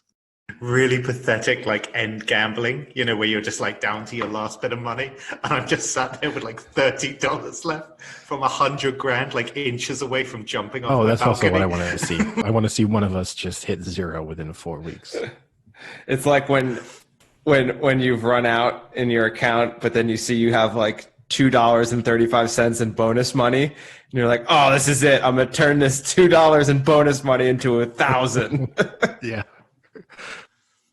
we'll get to the point where we've got like $5 left, and I'll be like, I'm gonna do a 16-fold money line on the NFL to try and win it back. Exactly. See, this is what I want. This is content. So okay, keep this in mind for your bet of the week at the end. You're gonna have to give it in that format now. So okay. Speaking of not bet of the weeks, we said already this was a good week for the NFL. Also an interesting week in the Premier League. Maybe 2 of the better matches that we've had so far in the Premier League season, with Everton playing Liverpool and City playing Arsenal. 2 matches that have huge implications for the top of the table. So interesting. Sam, maybe get your thoughts. How do you feel going into those? Then we'll get to lifelong Arsenal supporter Frank. See how he's feeling. 2020 being life. So I think it's good to have the Premier League back. International breaks always depress me. Sorry, just for those, Frank can maybe put a picture of his shoes on Instagram after this. But just Frank, the shoes that you just showed us, which obviously are supposed to say Gunners on the back of them, because of the like shoe tab on the back, they just say Gunners. No, they don't. They purposely don't put the G in because they don't want it to be violent in the U.S. They don't want Okay, gun they're like the violence. Washington Wizards. Yeah, okay. Yeah. Yeah, the England Denmark game really upset me about international football. So it's good to go back to club football. And While we're talking about I think just how on earth was that a penalty? you want to explain it for people. For people who didn't see, it was an incredibly dull match. You didn't miss anything really. That being said, England gave away a first half penalty. A moment when I don't know who the Danish attacker was, but he and Kyle Walker were sort of briefly competing for the ball. Pickford came out and collected it. The Danish player sort of fell to the ground as he swung his foot wildly at the ball. Kyle Walker also simultaneously swung his foot wildly at the ball and may have kicked his foot as they were both falling over in a contact that had absolutely no implications for sort of what the end result was. And the referee awarded a penalty. And what I don't get is it clearly wasn't one, but then I also do like the English commentators throughout the match who were kind of trying to almost justify it. Where they're, well, when you do look at it from this angle, it sort of looks like it might be a penalty, maybe if you're just from the right angle and at just the right speed. It's like, come on, it's just a really awful decision. Fortunately, it happened in a totally meaningless game. I mean, if that potentially, for example, had happened in a World Cup or something, and that's what knocks you out, it would be unforgivable. Yeah, I didn't really get it. It didn't really seem to change anything to do with the shot, and it wasn't. Pickford, It wasn't. There was no intention from Walker either. It wasn't like he was doing anything. They were both trying to do an action on the ball to clear it. It wasn't like he was tackling him or something. It didn't. I'd almost argue that it was just as much, if not more, the Danish player fouling Walker and grabbing onto him from behind. I would have been, if they'd actually just awarded a free kick to England, to me that would have been like, oh, a bit soft, but makes sense. The fact that was actually given as a penalty was just mind-blowing. I mean, for me, that game more was about the collapse of Harry Maguire than it was about the terrible performance from England. But I mean, to go in 2 seasons from being the continual collapse. Yeah, it's just both professionally and seemingly personally, it's just all going wrong. And I read an article about it. It's like, does he just need to be given a break at the moment? Like, does he just need to be told, like, you need time away from football? You need a timeout.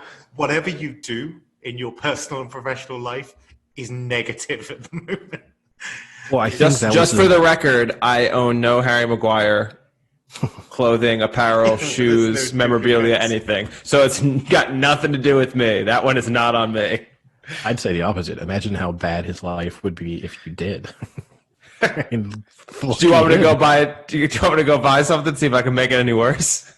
Well, I mean, let's just take the last week's pick, Dak Prescott to throw over. He broke his ankle. He broke his ankle. You broke his ankle. If you have Harry Maguire already descending, I mean, you are just pushing him down to hell, aren't you? But here's the thing is, I think the saddest part about it, was just stupidity on his part to have the 2 yellow cards. To me, that was, to be sent off for 2 yellow cards as a central defender in the first half is worse than having a single bad challenge that gets you a red. It's just it shows how badly your mind is working in the match. It's ill-disciplined. And especially because neither of them were in important areas. They weren't sort of tackles that he needed to make or anything. And you just go, well, that's unlucky. You got put in sort of 2 last-ditch situations and you slightly mistimed them and off you go. It was just pure stupidity on his part. Also, just his reaction to the red card, which was just him just sort of, he just looked, it just looked like the energy just draining out of him. I mean, it made you feel sorry for him, even though you were angry at him, which is the saddest thing to say to a professional athlete, I think, is when just they're so pathetic that your disappointment in them has passed just into sympathy. And he certainly needs a break from the England team. There's no justification. His club form isn't good enough. There's no reason for him to be in the England team. I mean, he can be in squads, fine, but there's no reason for him to be starting at the moment. But even being in the Manchester United team is a stretch. but I guess they have to persevere with him because they spent so much money on him, and he's club captain. So, it's too high level. That's a too high level decision to make. But the thing we're getting rid of Maguire from the England team is, was it the game? Not the Denmark game. It was the one before, not the Belgian one. I can't remember. What was the friendly before? Iceland. It was maybe the Iceland one where there were more players. So the team had played more games in the Championship than the Premier League. So clearly there's a way that Southgate is trying to bleed in new and younger players. I think it's the perfect opportunity to get rid of someone like Maguire, or at least squad player him, not make him first team starter. It is. The issue is he plays in the area of the pitch where I would say England have the fewest number of good options. Yeah. In any other position almost at the moment, you could drop Harry Maguire and it would be not even controversial. You know, like if England want to drop Kyle Walker, they can do so. They can justify having any other right back in the team. You know, they can do it easily. If you want to drop Rashford, you can justify it by, you know, saying that you need to play Sancho and Kane and Sterling. You know, you almost anywhere else in the park, you have this sort of easy pill for the player to swallow and for everyone else to say, look, you've lost a little bit of form. It's not the end of your England career. You just need to focus on club form for a little bit. With Maguire, not a lot of central defensive options out there for England at the moment. And every time one of them seems to be cementing themselves as the sort of next sort of steady, reliable person there, they fall apart. Like John Stones had a period where he looked like he was going to be the next sort of, you know, not sort of centre back right there for England for the next 10, 15 years. Now he can't even get in the City team. Same with Gomez. Yeah.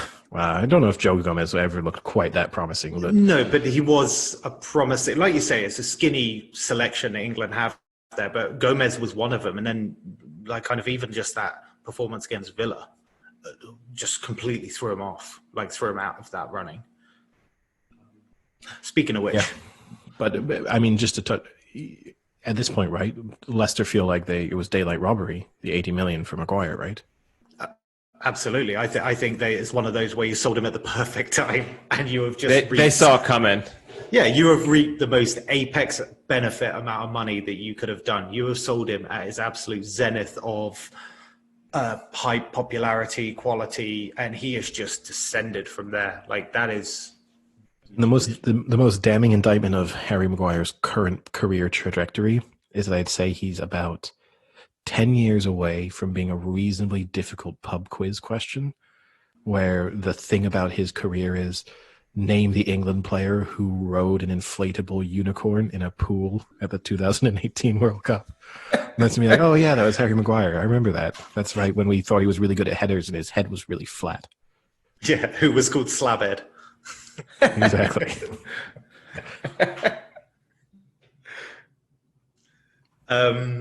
So yeah, the Premier League's back, and two really good games.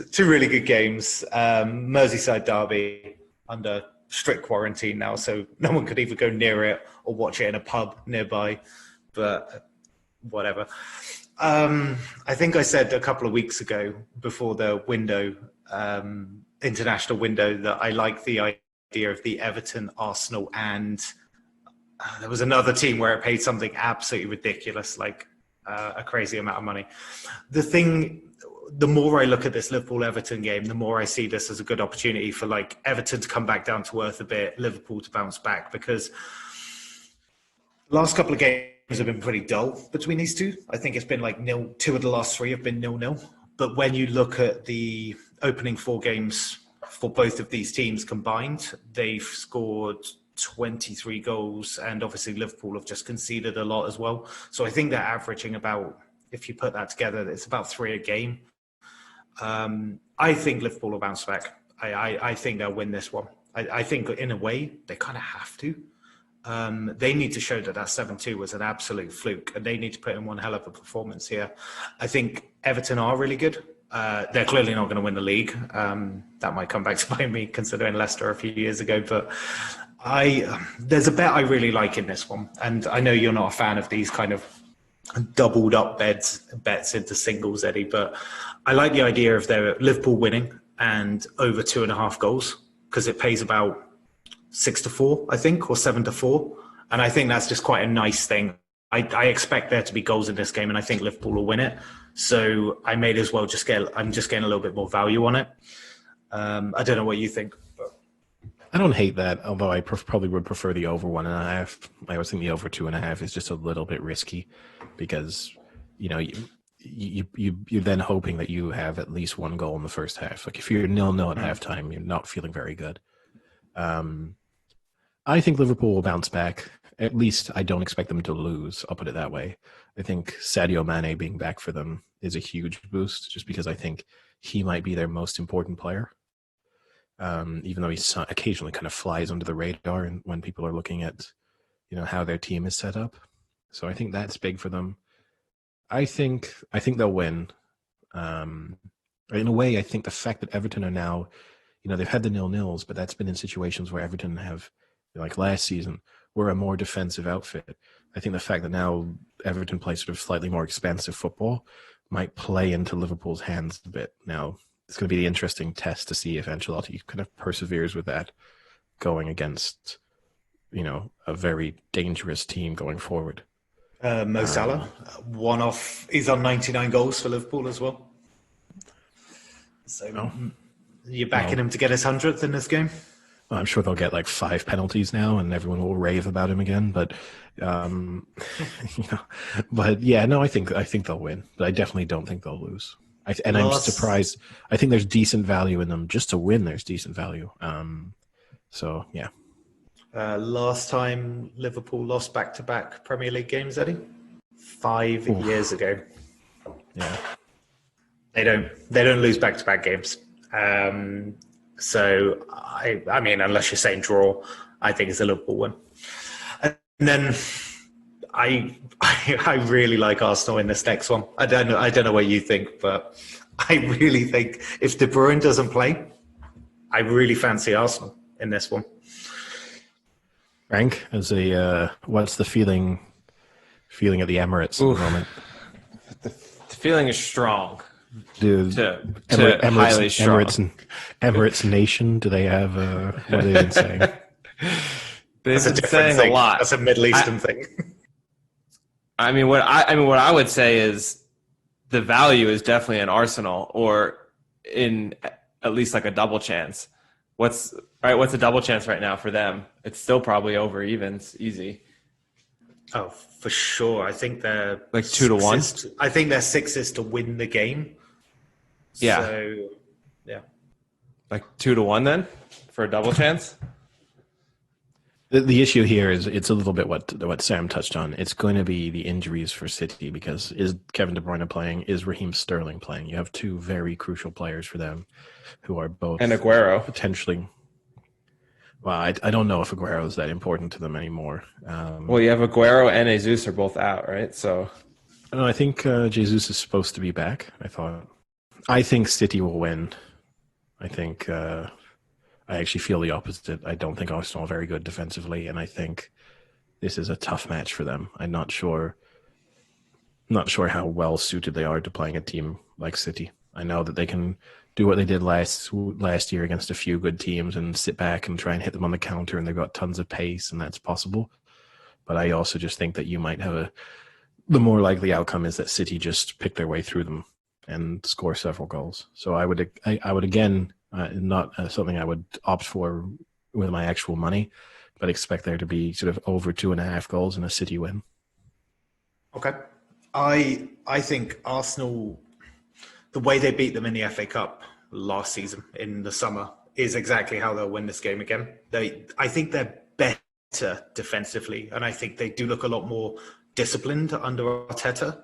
This is what I find interesting, though, is that I think the great thing about having Arteta is that he will know more about Guardiola's strengths and weaknesses than most in terms of the internal knowings of how he set up a team, how they're playing, etc. And I think that counts for something. I think if Arsenal do win this game, and I like them to do it, they'll win it in exactly the same way as the FA Cup final. And for that reason, there's a good amount of value in Aubameyang to score any time. So he's just under 2-1. So he's about 17-10, I think, the last time I saw. So that would be my bet. So history suggests that this is not a good matchup for Arsenal. They notoriously do terribly against the top sides. But in recent, under Arteta, they've beaten Chelsea, they've beaten Man City, and they've beaten Liverpool twice, actually 3 times now because of the League Cup. But so there does feel like that's getting corrected. And for that reason, I'm hesitant to take Arsenal at the 6-1, even though I think they'll win. I'm more inclined to say that Aubameyang scoring any time is the better value. So my double or my bet, I'm ignoring the NFL because I think they're good matchups, but there are a lot of tough ones in it. My double is Aubameyang to score any time and Liverpool to win and over 2.5 goals. And I think it pays is 6-4 and 17-10. So I think that pays about 3.2, I think. Probably have to work out the exacts, but that's my double. That's your actual bet of the week, or that's just your pick for this match that you won't actually be betting? No, I think that's my bet of the week. I really like it. And now that we've got this fake money, I wouldn't put a huge amount on it because obviously there's good odds on it, right? I don't need to put as much on to get good returns. But yeah, that's my bet of the week is Aubameyang to score any time and Liverpool to win and over 2.5 goals. As a parlay or as over 2.5 goals? Goals? Over 2.5 goals in both matches, or over 2.5 goals in the Liverpool-Everton match? Yeah, so there's a mixed bet you can do where it's Liverpool and there to be over 2.5 goals in the game total. Yeah. And then the other one is just Aubameyang. It was unclear over which one you were taking the over 2.5 goals in, if you see what I mean, because you're picking 2 different matches. Got you. Okay, so over 2.5 and Liverpool to win as one bet, and then Aubameyang to score any time is the other bet. And I'm taking that as a double. Okay, interesting. How much of your now fictional 100,000 or real 100,000, I don't know how confident you are, do you want to put on your bet of the week then? I'm definitely not putting on my own money, which sounds like I'm not confident, but fictional money, I want to put on like $5,000. I don't think I need to put that much on to win a fair amount back.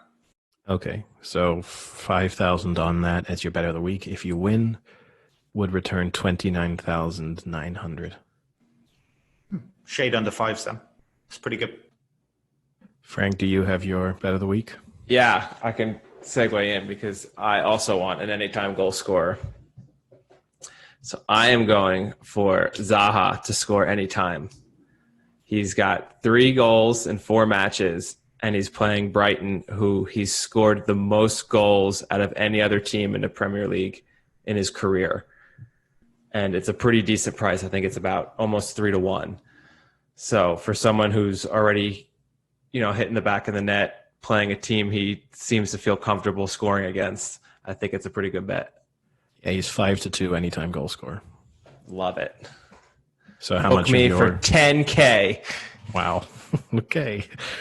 And my bet of the week is going to be, I guess, more typical for me. I'm going for an NFL fourfold. I am going to do the Vikings, Ravens, Colts, and Patriots money line. And that pays 2.94. And I'm going to stick 10,000 on it.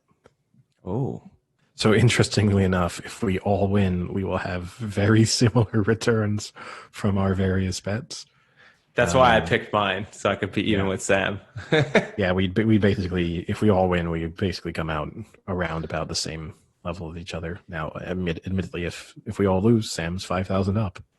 Right. Any other stories from the world of sport? I guess maybe worth just touching on the fact, our little horse racing segment. We've got Champions Weekend at Ascot this week, a couple of good races. The highlights of which, I suppose, are Stradivarius back to the preferred distance, back to being a stayer. So interesting to see if you both think bounces back in what maybe not ideal conditions, because it might be a little bit heavier than Stradivarius would ideally like. And also have Palace Pier putting its unbeaten record to the test. So maybe an interesting one there to see. I think if Palace Pier wins this, right, it goes into next season as the sort of next potential superstar of horse racing. Now, as Pinatubo will tell you, going into a next season as the next potential superstar in horse racing is not always the best thing. But certainly, if Palace Pier wins this, you'd have to say that's the position it will be in. So, what do you think? 2 odds-on horses in 2 relatively good races. Do you think? Are you confident? Ascot Champions Day. There is no worse place to just piss your money down the drain than in those 6 races. Well, and now throw in the fact that the weather is awful. I mean, that's always part of the problem, right? You're fighting against 2 things. You're fighting against, one, a lot of horses that probably weren't peaked for this. They were peaked for races before, then maybe did well, and now they say, hey, let's have a go at Champions Day. Or they're just done for the season. You know, they just don't want to race anymore at this point. And you're dealing with shitty weather in England in October. So it's a nightmare for picking horses. I still like to bet these races because they are fun races and there's a lot of good horses in it. But you can get murdered in these bets because a lot of times you'll have that horse whose favorite just is done for the year, runs a shitty race, they write it off, no one cares, and a 14-1 horse hasn't come close all year, you know, picks it up and wins. Mm. Having said that, I don't think you can go against Stradivarius. It did race 2 weeks ago now, 3 weeks ago. But it'll be 13 days at the time of racing. Yeah, that's a short time, but it doesn't have much it's going against. I guess that's the other thing it has in its advantage. It doesn't have a standout. That's well, the standout opposition probably is Search for a Song. Hasn't done much wrong, it has to be said, and the ground may suit it. So I think Search for a Song is probably the if you were to take it on, it's probably the move. Apart from that, you are looking at a lot of horses that have failed at lower, in sort of less testing races than this. I guess Fujairah Prince ran very well at Ascot, run well this season. But hasn't ever come close to this distance, so yeah, that's going to be an issue. No, given all those, I think there is a question mark a little bit over Stradivarius, just because you think it was being primed for the arc and for a mile and a half, and now stepping back up. So even though it's clearly the best stayer around, maybe this will not be the best time for it to race, and the ground is going to be incredibly heavy. So all of those staying credentials are really going to be put to the test. And I don't think Stradivarius is at its best in heavier conditions. But I also feel like this year we've kind of, not us, because we've been confident in Stradivarius in all of the races over this distance, but sort of collectively as the horse racing community, in a sense, have done our best with Stradivarius to talk up all of its opposition and talk up all of Stradivarius's weaknesses. And then almost every time it goes and wins by 5 or more lengths. So it's kind of the interesting one. It's a little bit like Batash almost this year, where every race it was coming into, everyone was saying, oh yeah, but this is going against it, and this horse is coming in better form, or this is a better, race too close together, or, whatever the little element of doubt was. And at a certain moment, you just have to accept it might be by far the best horse in this race. So even a subpar Stradivarius should win this, and could win this comfortably, even running at, say, 90%. Yeah, I agree with that. And also the thing with Ascot is the drainage there's pretty incredible. So when it's heavy, it's not like a true bog down heavy. So even if the weather's bad, it won't be as truly destructive. I think this is a worse race for it. But just out of interest, was Stradivarius already confirmed for this pre-arc? Did they already say it was going, or was it a poor? So it was what they may consider as it didn't run fast enough, well enough. No, I don't think so. So for example, when you looked at the anti-post odds for this race pre-arc, which I'd kind of been keeping an eye on, because I contemplated throwing it into a few things. So I was always just kind of seeing it drifted a little bit going into the arc. I think it was 6-4 for this on an arc day, for example. So obviously there was an element of doubt as to whether or not it would go. I think there was also the prospect, which could have been for 2 reasons, right? If it had won the arc, maybe it's instantly retired. So you have to throw that in as a possibility. Second of all, even if there was a possibility of just being retired anyway. Now, obviously, it's not only not been retired, they're confirmed it's coming back next year. So it's got the Tory back on as well, right? And Gosden is saying, and Gosden is like a Debbie Downer usually when it comes to his horses. He's been saying Stradivarius has looked great, bounced back from the arc perfectly. They're super happy with it. And again, this is Gosden and not O'Brien. So for him to be talking confidently about a horse, even about one he sort of loves, that's an indication that he at least feels that this is not a race that it's not primed for. That said, I mean, Search for a Song, if the horse gets as coked up as Murphy, is it going to be a good, is it just going to fly?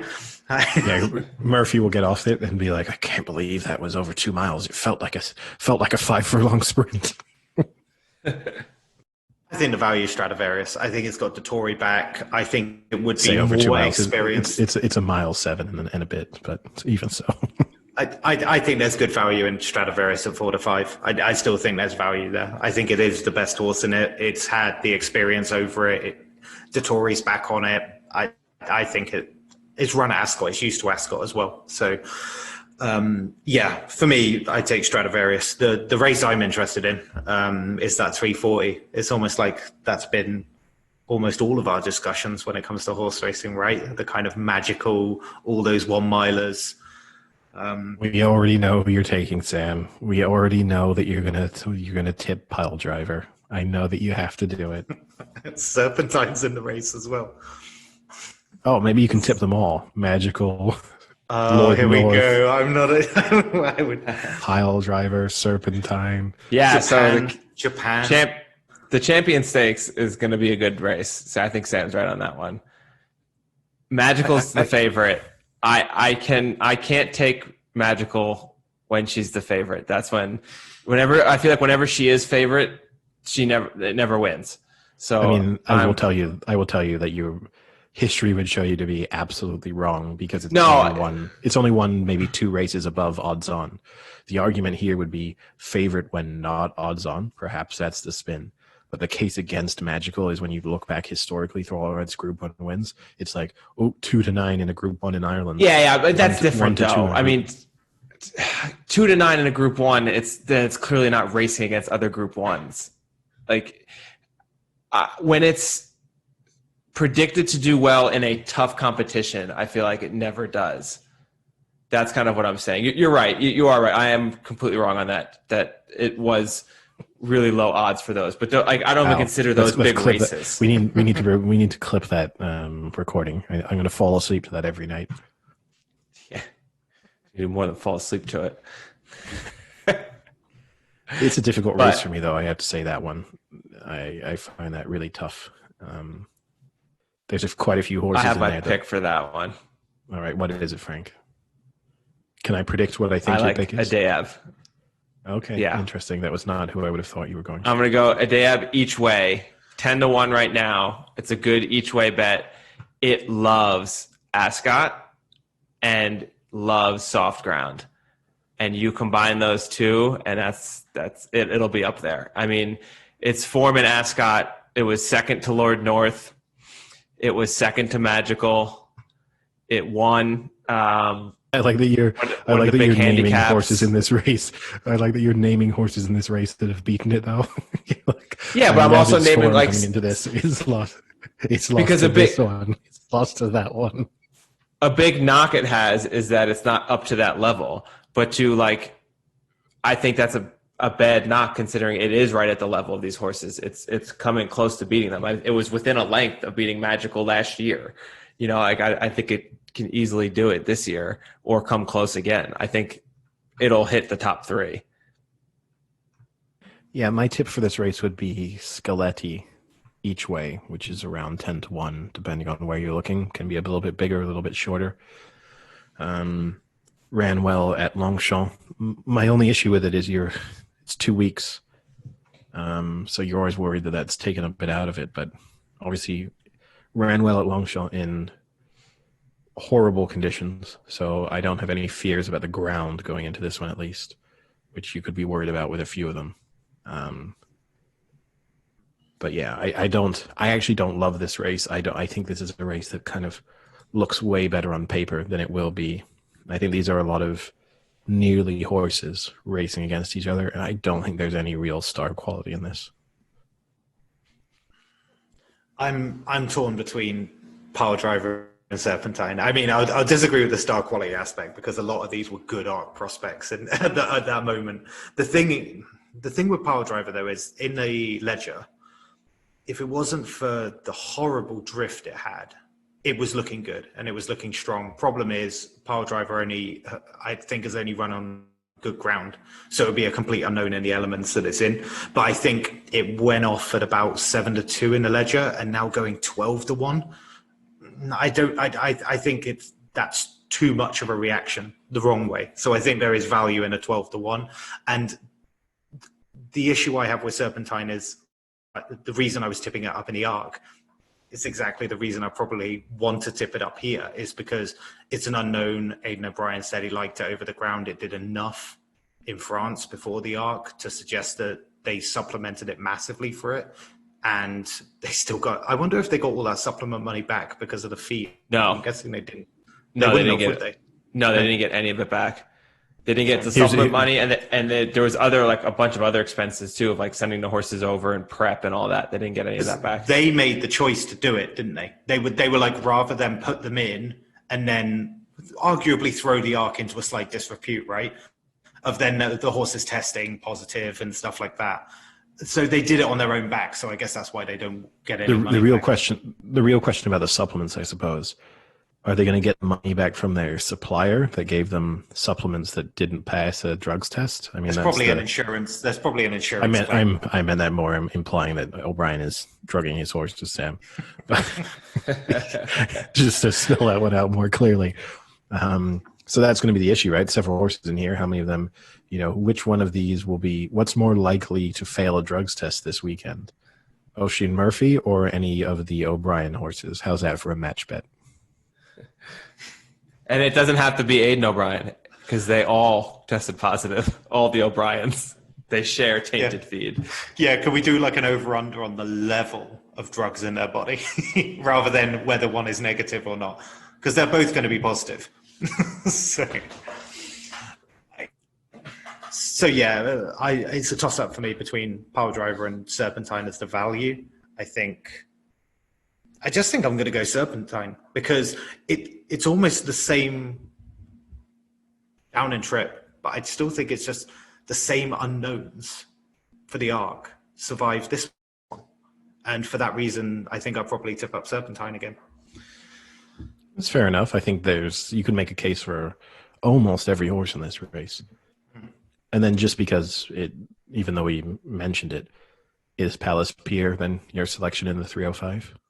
I actually don't know enough about it, but I mean, well, you've got you've got Nazif racing in that one, which is always the interesting horse because it's a horse that almost always wins and yet is very rarely priced at under sort of 6-1. So you have a Nazif at 12-1, a horse proven that race in tough conditions. Also a horse that will always run its race. So in a way, Nazif sort of each way would tempt me more than 4-6 on Palace Pier. But, lots of other sort of interesting Circus Maximus there, another horse that Frank loves, another horse that always runs its race. I do love Circus Maximus. I think this is a good. Yeah, this is a stay away because if Palace Pier is as good as it should be, it should dominate this field. But you could run into what we were saying, end of the year, not ideal conditions. Who knows if it's been prepped for this? I mean, it does look like it has been, but who knows? So is it worth taking a 4-6? Is it worth taking a 4-6? I don't know. The Revenant is an interesting one because the Revenant is really good on heavy ground, I'm pretty sure. That's because I remember the Revenant, it just ran in the Arc day. It won Arc weekend on the Arc Saturday weekend, in heavy ground. But yeah, I mean, Palace Pier won in heavy ground last time out too, and that was in August. So whether or not it's primed for this, who knows? But certainly this was always on its schedule. It's been favorite for this race, for example, for all season basically.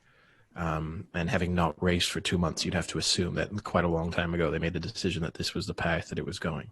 So, in that respect, in many ways, Palace Pier should be the horse that you're most confident about. Because if it disappoints, Yeah. there are basically no excuses for it to disappoint. Oh, there's an excuse. It needed a run. It's the most common excuse I hear in fucking horse racing. Usually, they don't say that at the end of the season. But if it hasn't raced in how long has it raced? What was the last time? August. I mean, not that long ago. Not long ago enough that It doesn't come off fresh. Needed a run. It's never lost, so it must come off fresh because it's got to win. It's got to win the first race of the season every year.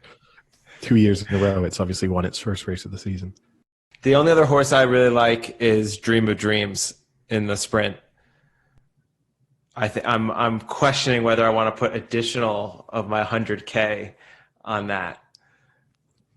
Two reasons I think there to be a little bit wary.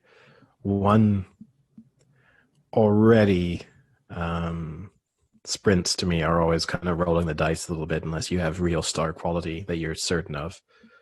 Two, sprints in testing conditions really often become unknowns. And then three, a lot of horses in that race that should scare you for one reason or another. I mean, the Tin Man still chugging along, appearing in that race, the horse that we've followed for years. Eddie, who's going to live longer, the Tin Man or the Tim Man? I'm not even going to say live longer. I'm going to say what happens first. Tim dies or the Tin Man retires. That will be a good prop bet. Tin Man versus the Tim Man. But he, one master, obviously coming off, a pleasing arc weekend for it. Starman, who's won every race, could be anything at this point. And then just a bunch of, are you taking Dream of Dreams or Chief of Chiefs? I'm taking Dream of Dreams. I do like the Chiefs of Chiefs. Why don't you could do the Chief of Chiefs double? Just 66-1 and whatever the Chiefs are to win 1-2 or whatever. How disappointed would you be if Chief of Chiefs wins? You get the 66-1 in on the Saturday, and then the Chiefs lose to the Bills. That would be shitty. Speaking of the Chiefs, I just saw that they're signing Bell. Really? Yeah, that just popped up on mine too. Wow. That seems a somewhat unnecessary signing for them, but obviously it just gives them even more weapons. Eddie, I saw Brando was running in that race as well. That's another ancient horse. Yeah, a few interesting too from sprinters to see these sprinters kind of holding on in top level races. Quite, yeah. Because you've got Chief of Chiefs is 7, Brando's 8, the Tin Man is 8. It's crazy. It's crazy how these sprinters do it. One master is 6. So. Did you? I saw Frankly Darling was running. I mean, that's this season that has quickly become another Japan. I mean, it's so. I mean, after that, it lost by it was about 12 or 13 behind Love. You can't back it anymore. Yeah. After that Royal Ascot and how promising it looked, you just I think on it now as well. So it just. I don't want to overreact to the Frankly Darling because it's only 2 races, right? So. And being thoroughly beaten by Love may be a result that doesn't age that badly, depending on what we see from Love in the future. But yeah, it's definitely a fall from grace from a horse that kind of looked like it might be one of the stars of the season to now being a horse that just kind of competing in Group 1s. And undoubtedly will win a couple. I'm sure next year it will win the odd race, and you'll kind of be angry at yourself that you didn't back it. It's fallen into that category of when it wins now, it's just going to be upsetting. Like, for example, if it wins this weekend at 12-1 and you do look at that race, there's not a huge amount of star quality there where you would say, oh, I can't believe it beat that horse. I mean, Antonio de Vega, sure. Wonderful Tonight, sure. But fundamentally, they're all horses that you would think maybe Frankly Darling could beat. So it's one of those, if it wins on Saturday, feel a little bit upset. But the fact that Dettori has switched to the other Gosden horse, clearly a reflection of what they think of it. Exactly. It's always bittersweet, the Champions Day, because obviously it signals the end of the flat season, but jump season, I actually prefer in elements. I as well. almost prefer it. I think the thing I like about the jumps is that you get more sort of big name star performers appearing midweek. So almost every day you have that kind of one race to keep an eye out for, because you'll have some race, you'll have a top horse racing in a random race at Huntington on a Wednesday. Yeah. So I like that aspect to it. I also think because they hang around for longer and just have longer careers, you have this nice thing that you have a horse that you follow for 4, 5, 6, 7 years and grow a real attachment to, which obviously you don't get that often in flat racing. I saw Tiger Roll is due to come back, make its reappearance potentially on the flat.